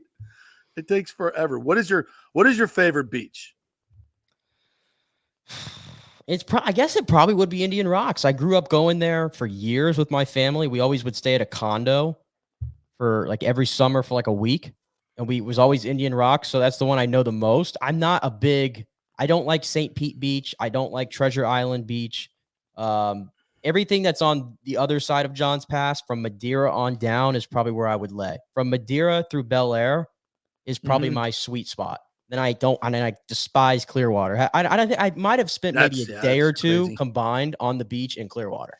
Legitimately, I just avoid it. Way too congested. So, Treasure Island, St. Pete, and Clearwater are the ones I stay away from because I think those are the most touristy ones. Indian Rocks to me is like the low key. Fort DeSoto Beach is fantastic. That's the gem. Fort DeSoto, love Fort DeSoto, and anything like south of the Don is not too bad either. You go to the Don and go hang a left. Go down to that area. That's the one right there next to the. What's the one called? Is it Paso Grill? Right, Paso Grill. Paso Grill. Yeah, Paso Grill down south of the Don. Usually, you can find a parking space. It's not too bad, and beach is really wide there. And it's even sometimes when it's crowded, it's not too bad. I take it back. The worst beach, the most overrated beach ever, is not Clearwater. It's actually Anna Maria. I would rather do 1,000 things. I could come up with a list of 1,000 things or more that I'd rather do than make the drive to Anna Maria Beach and sit out there, specifically on the 4th of July. I think you're all fools. Each and every one of you that make that drive on the 4th of July to go to Anna Maria Beach, you all should be drug tested. Well, that's what it used to be, but it used to be fantastic. When my kids were growing up, we used to go, we would rent a house. My in-laws would rent a house on Anna Maria, like right off the beach, every summer for 3 weeks. But that was like, and then it just, after that, like it just exploded. Like the secret got out. And now Anna Maria is just like freaking overrun. I don't get it. Yeah. I've never gotten it. I really don't. And again, I'm not the best person to ask because I'm not the beach guy, but I don't get it. And it's just the traffic going there. I used to do this. My family sometimes would now do it's this. like so we pack up and overcrowded. go on the 4th of July, and then we're just sitting in traffic on that 2-lane road forever.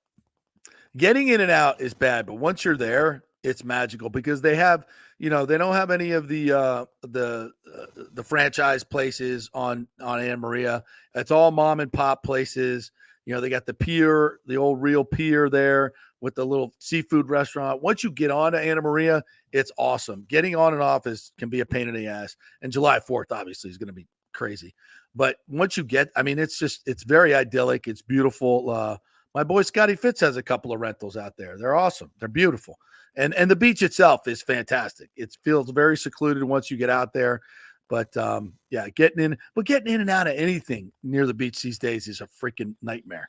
So, yes, at one time, where we went this weekend after my stepson's game was downtown Mount Dora. You ever been to downtown Mount Dora? I don't even know where that is. Where is that? It's north of Orlando, up in the lakes area in Lake County. And it's like old Florida. They've done a terrific job of no franchises, all mom and pops, little Italian restaurants, little German restaurants, little all these cool little shops. Everything is historic. Everything. They have an old train station there, and it's right on a lake. There's a place called the Lakeside Inn that was, from 1888, I think it is, or some crazy thing. It looks like they haven't done a thing to it since.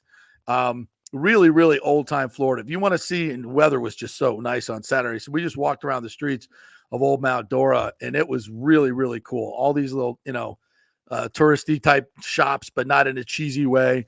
Very old Florida. Right. So if you ever just want to, that's kind of how Sanibel reminded me when I went to school at FGCU. Yeah. I was like 30 minutes away from Sanibel, and I used to go to that a lot. And it was like the same thing. It felt like old Florida, and it was very like quaint kind of and chill.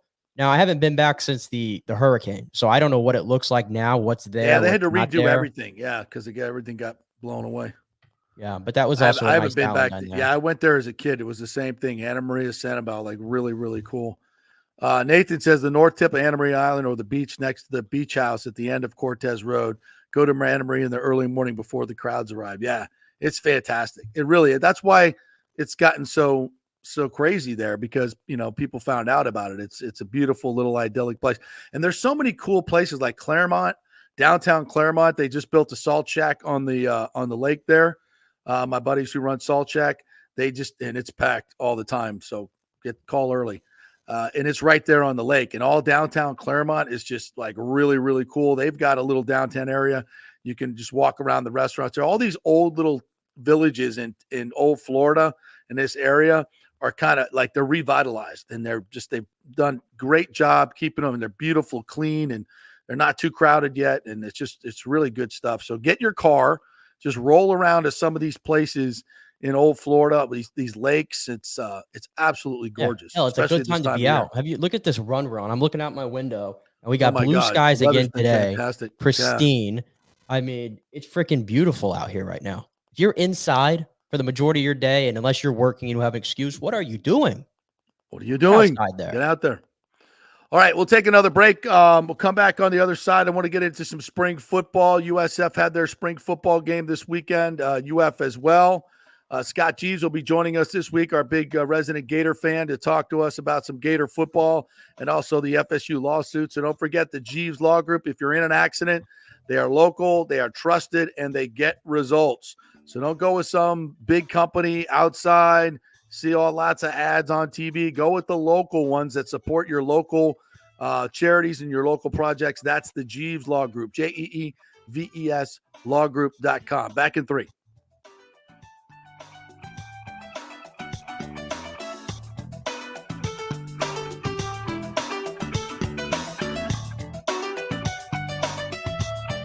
JP here for the Jeeves Law Group and my man, Scott Jeeves. If you're going to hire an attorney, do you want some guy looking for a quick settlement and a quick buck, or do you want an attorney with some chops?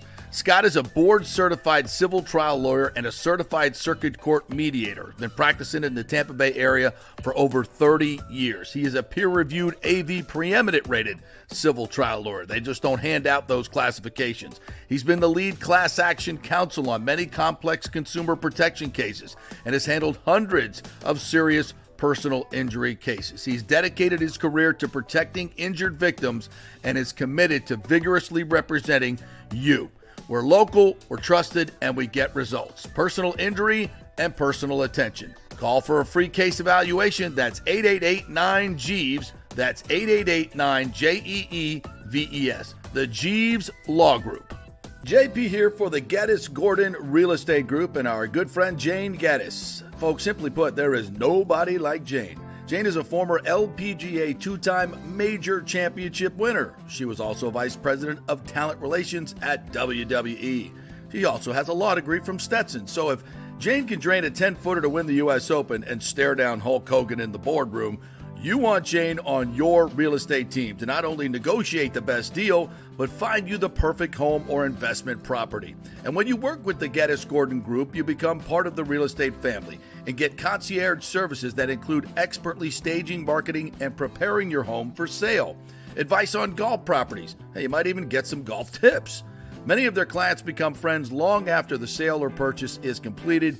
It's all part of the deal. So if you're looking for that perfect home or investment property or trying to get top dollar for your home, go with Jane Geddes and the Geddes Gordon Group, because There's nobody like Jay. Call 813-485-6808 or go to geddesgordon.kw.com. That's GEDDES Gordon.kw.com or call 813-485-6808. Everyone knows Italiano Insurance is your go-to for home insurance, but they also have an amazing team that focuses on business insurance. Yes, your business is most likely your biggest asset, so make sure you have the right coverage at the most competitive price. And if you started a side hustle recently, don't forget you need business insurance, because if you get sued in this over-litigious society we live in, you could lose all your personal wealth. So get that business insurance. And for the best customer service, always choose Italiano. My representative, Charity, is amazing. I called her late on a Friday because my insurance was going to lapse. She stayed late until the job was done. You just don't find that anymore. Give them a call, 813-877-7799. That's 813-877-7799. Italiano Insurance. Let's go. Right now, back to the show on FanStream Sports. All right, welcome back to the JP Peterson Show, brought to you by the great folks at Synovus Bank, the big bank with the local bank feel. Go see my buddy John Acosta over there, or any of the great representatives who have been working in the local banking industry for a long, long time. Synovus really, really concentrates on making you feel like it's a neighborhood bank. Even though they have all the bells and whistles of the big bank, they will make you feel important, make your business feel important, because you are Synovus Bank. So go to synovus.com, find a location near you, and tell them JP sent you. All right, spring football is in the air, and I don't mean the UFL, which I didn't watch any this week. Did you? I saw it on TV, but no, I missed out on it just a little bit. Just missed out. Yeah. Sorry. Apologies. Masters was on. But we do have college spring football to talk about. USF had their spring game this weekend. Byron Brown didn't play a lot, just 3 for 3, 13 yards, 1 sack. It was a very defensive game, which, if you're Alex Golesh, isn't that kind of what you want to see? I was offensively. I was going to say, of all the observations I had, it sounded like tackling has improved. At least in this game, it did, which is, I think, the biggest sign you take away. Yeah. I think it was 10-7 was the white team or whatever beat, but it was sold out at Corbett Stadium. 5,000 plus were there. And they're returning 9 starters on offense and 9 starters on defense, plus both their specialists are coming back as well. So they get a chance to really take another step. And Byron Brown obviously is the biggest headliner, but the fact that they actually played some defense, Jalen Schuler had 12 tackles, 1.5 sacks in a pass breakup. So that's not, or 4 pass breakups. So that dude was all over the field. Bryce Archie looks like he may have taken over the number 2 quarterback job as well. Sophomore Izzy Carter had the only other touchdown, a 34-yarder over the middle to Sefner Christian alumnus Christian Helms. This is from the Times website. Joey Knight was out there. So Alex Golesh has to be pretty pleased about what he saw, at least from the defensive side of the ball. Yeah, again, it's so early in the process. And spring games to me, even like the UCF one over the weekend, I got asked to go if I wanted to go. And I was like, honestly, I don't. To me, it wasn't worth it to go make the drive to Oviedo to watch UCF play. But I was happy to see that, there was a lot of excitement around this program right now. And I think that's the end of the day. I mean, 5,000 people for a spring game. I think you take it. It wasn't in the stadium, obviously, but at Corbett.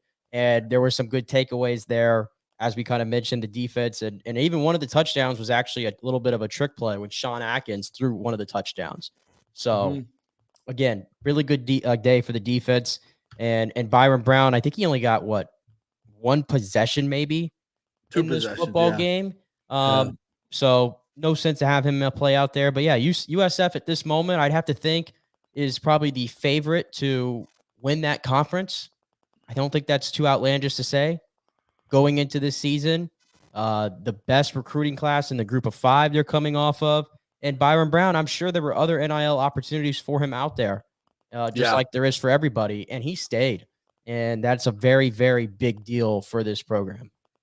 Well, evidently, he took up all the NIL money that USF has because there's none left for the basketball team. Well, that's pretty clear. As Chris Youngblood makes his way to Alabama, the leading scorer, co-player of the year in the conference. And I wasn't around the team a lot. One game I went to, one post game, we had Chris Youngblood on the show. But if there's one thing you could tell about that team is they were very, very close and they loved their coach.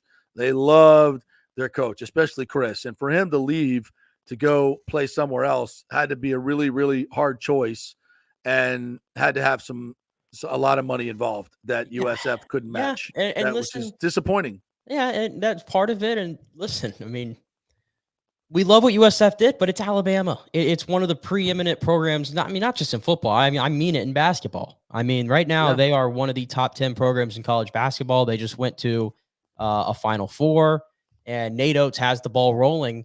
And from Chris Youngblood's perspective, this is now the second time he's transferred, and he's taken a step up each time. And now he's there.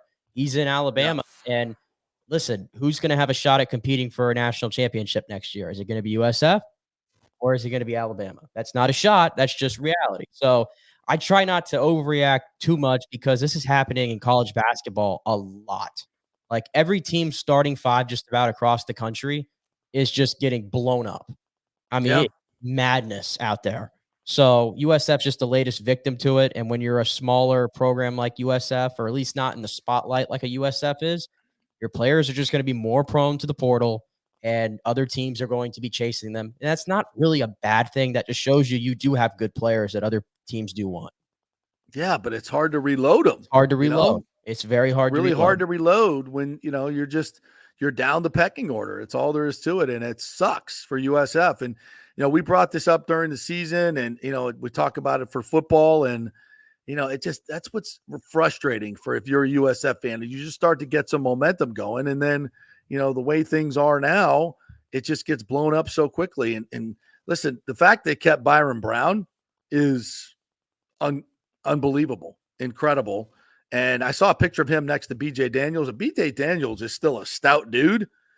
And BJ looks like a little twerp compared to Byron. Byron Brown's like 220 now. Did you see that picture I'm talking about? It's on Twitter. I'll try to retweet it. I'm like, that's BJ Daniels? Like, BJ's a big dude. Like, BJ's 6'1", 215 probably still, and just ripped. And Byram just dwarfs him. And he's up to 220 now. Golish said physically he's made huge strides. He's carrying the added weight. He feels more powerful, stronger.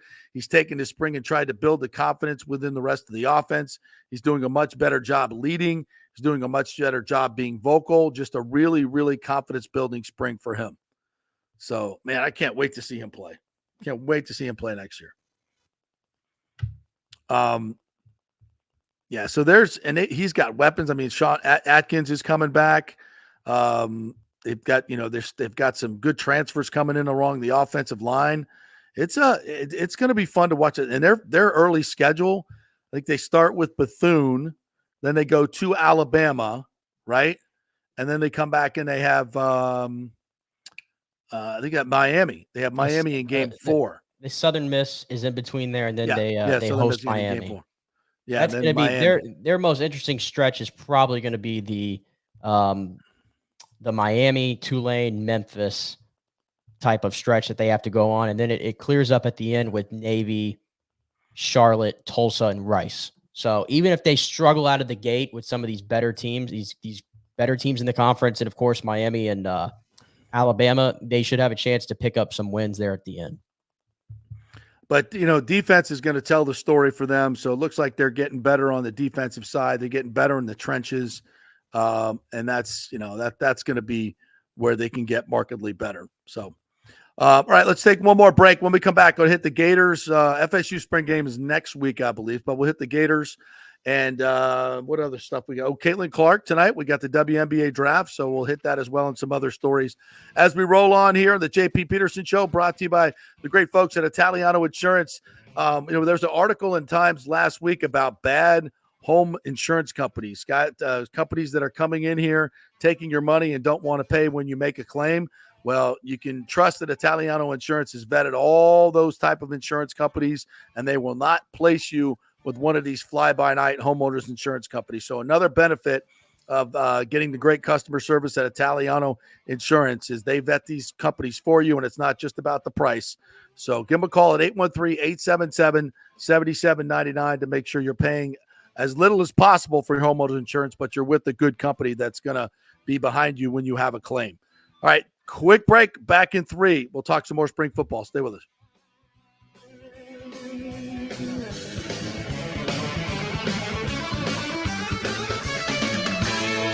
JP here for my friends at your local Synovus Bank, and I do mean friends, and I do mean local. One of the local managers in Tampa is John Acosta, big fan of the show, and I've known him for over 40 years. He's been in local banking since 1983. You talk about developing relationships. You don't stick around for that long unless you're doing things the right way and have a great reputation, and that's the focus company-wide at Synovus. Big enough to handle any complex international transaction, but small enough to answer the phone when you have an urgent question about your business or personal account.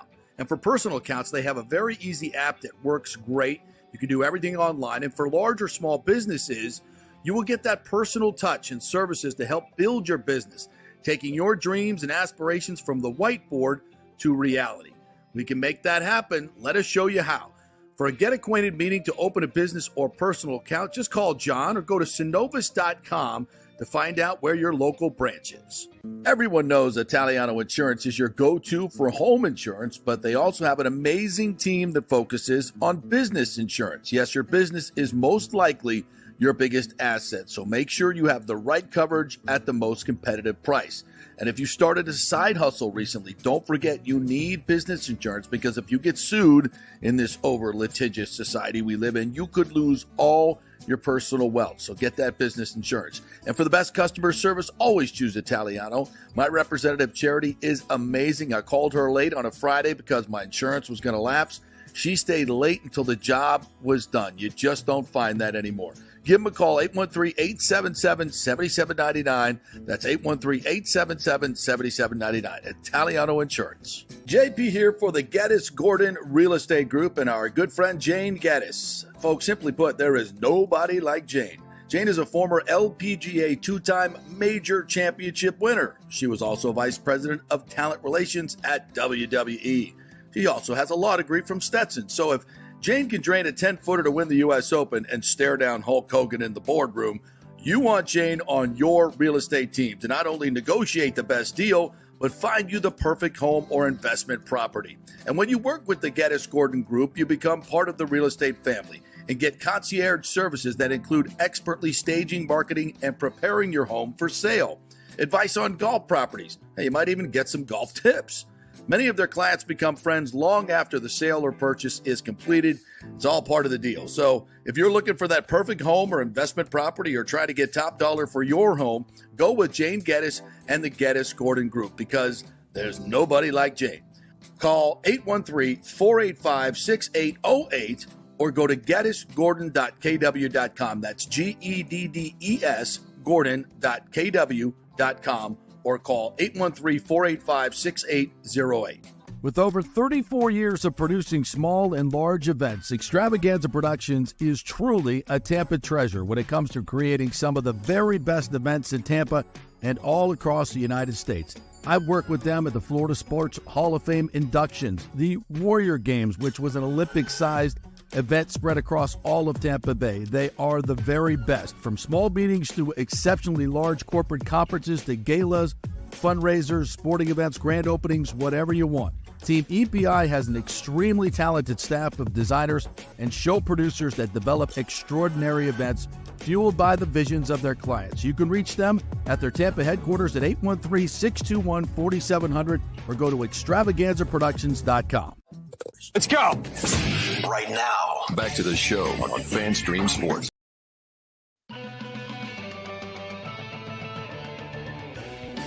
All right, welcome back to the JP Peterson Show on this Masters Monday. In case you missed that, we talked a lot about Scotty Scheffler's big win. How many more will he win? I guess that depends on how interested he is in playing golf. He should be very interested in being a dad. So we'll. It was a hell of a performance, as we talked about. If you missed that, go check out the podcast We drop that each and every day just after 12 noon. So don't forget, if you miss it, you can always go back and listen via podcast or on our YouTube or Twitter or Facebook, wherever you want to get it there. The Florida spring game this past weekend, it was kind of interesting. I was reading. I didn't see any of it. I'm going to go back and watch the tape because I want to see DJ Lagway play, their true freshman quarterback who put on a pretty good show, as did Graham Mertz. The biggest star was Trey Wilson, Tampa's own Trey Wilson, who had 8 catches, 120-some yards, and a touchdown from Graham Mertz.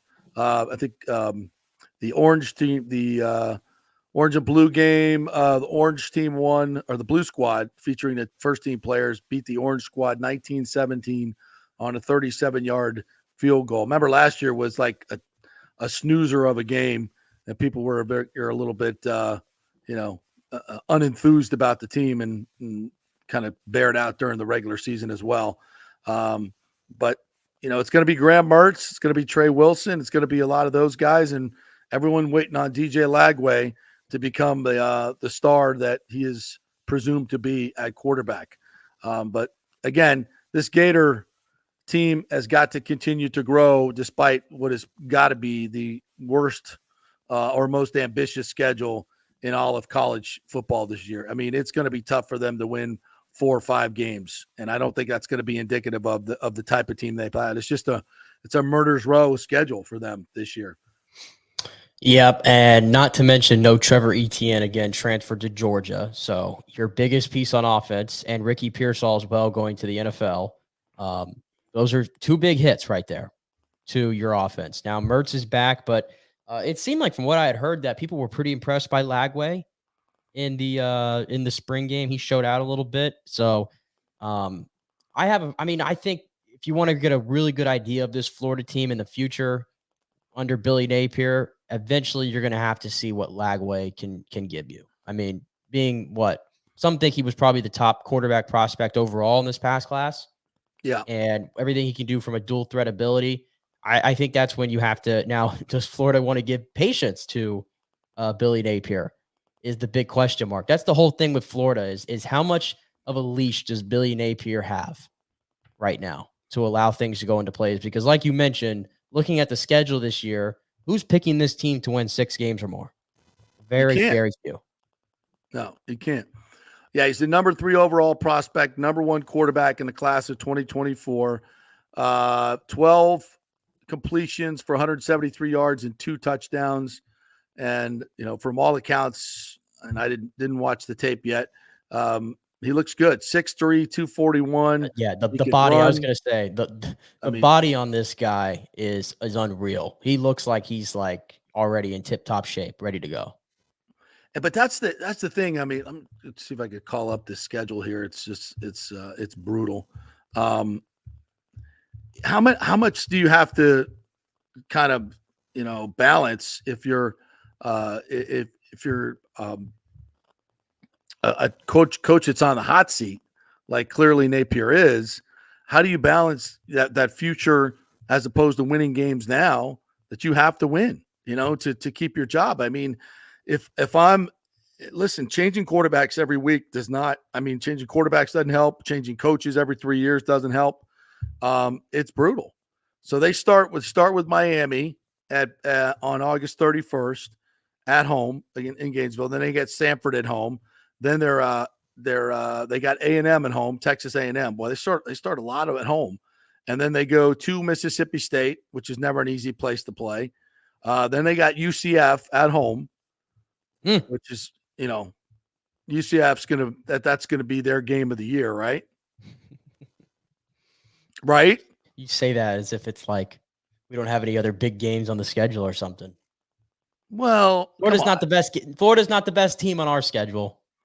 No, they're not. But if you ask your fans who you beat the most, I know what you mean. There's one game I've had circled on the calendar, and it's Florida. Right. It's just that's part of it. If it was FSU, it would be the same thing. USF wants to beat these guys, so that's not going to be easy, and that's one of your non-cons. So then you're at Tennessee, Kentucky, who's beaten you recently, comes in for homecoming. Then you got Georgia in Jacksonville, Texas in Austin, LSU in Gainesville, Ole Miss in Gainesville, and then you're at FSU, So, I mean, the home slate, the home slate, Miami, Sanford, Texas A&M, UCF, Kentucky, LSU, Ole Miss. That's a hell of a home slate. A little bit more than you want to bite off, but that's a hell of a home slate for your home tickets. Beats the hell out of FSU's home schedule. Yeah, there's no doubt about that. And not to mention Again, FSU, the way that the what do you call it? The stadium, the way it's going to look this year is probably going to look so funky too, and throw things off. They're going through renovations too, right? Yeah, they're going through renovations. I think it's going to be down like a considerable amount of seats this year. So it's going to be tougher than ever to get to a Florida State game. Well, Florida State, yeah, I think Florida's doing renovations too this year, aren't they? I'm not sure. I'm not sure how it affects the seating. FSU seating is going to be all screwed up. They're going to be all screwed up. They've taken like the whole middle of the alumni section out, and they're doing all that premium seating. And they're putting up, I guess, some temporary bleachers in there.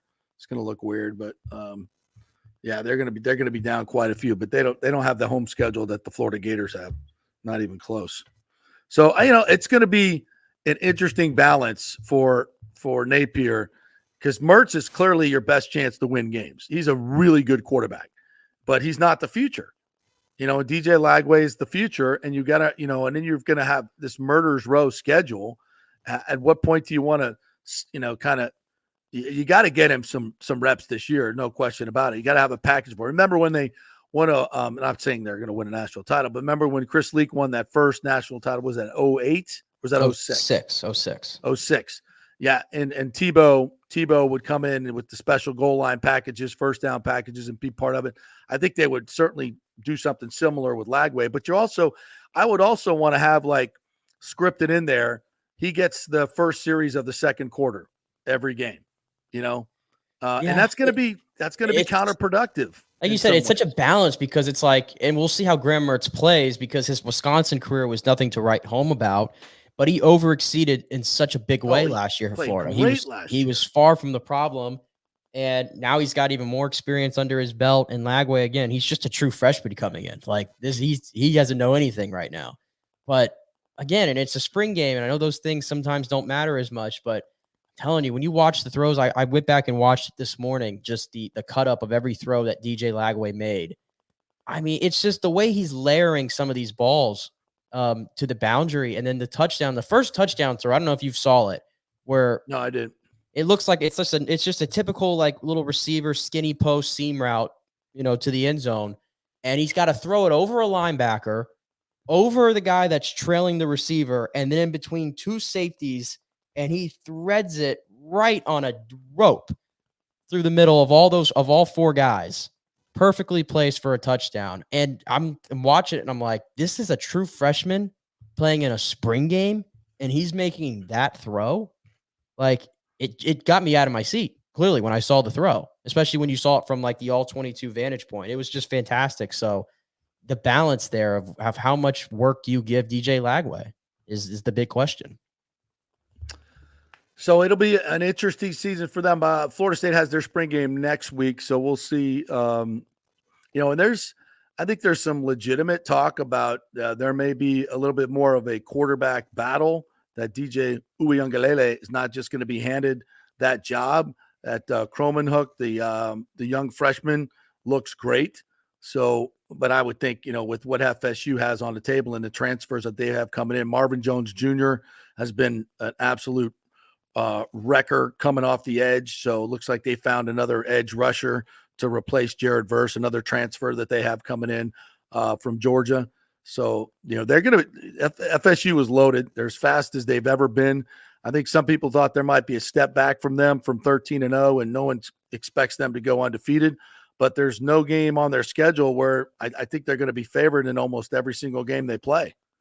They got Clemson at home, if I'm not mistaken. They got Miami on the road. That'll be a tough one. So Notre Dame's on there, I think, right? Yeah, we got to go to Notre Dame. That's true too. I'm not sure where Notre Dame is this year, but that'll be an interesting one in early November. I think November 5th. So definitely want to take in that game as well. So it'll be their spring game is next week. We'll catch you up on that as we go through. WNBA draft is tonight. Caitlin Clark expected to go number 1 overall to Indiana. Are they the Fever? The Fever. The Fever. Who you will see on ESPN for 36 of their 40 games this year. And I'm just here to say I don't think her popularity is going to transfer over to the WNBA. We may see. We'll see. We will see. Yeah. All right, Nick. Great job today. Appreciate you. Our thanks for Sal Paolantonio for joining us here in our second segment. If you want to catch that, head back to on Twitter or on YouTube to our 10:30 segment as he talks about the first 6 picks in the draft, the quarterbacks, and what the Bucs are going to do in the draft as well. That was a fun segment with Sal Pal. All right, gang, we'll see you tomorrow for our Tuesdays. Scott Reynolds will be joining us from the Pewter Report and much more fun and frivolity. We will see you then.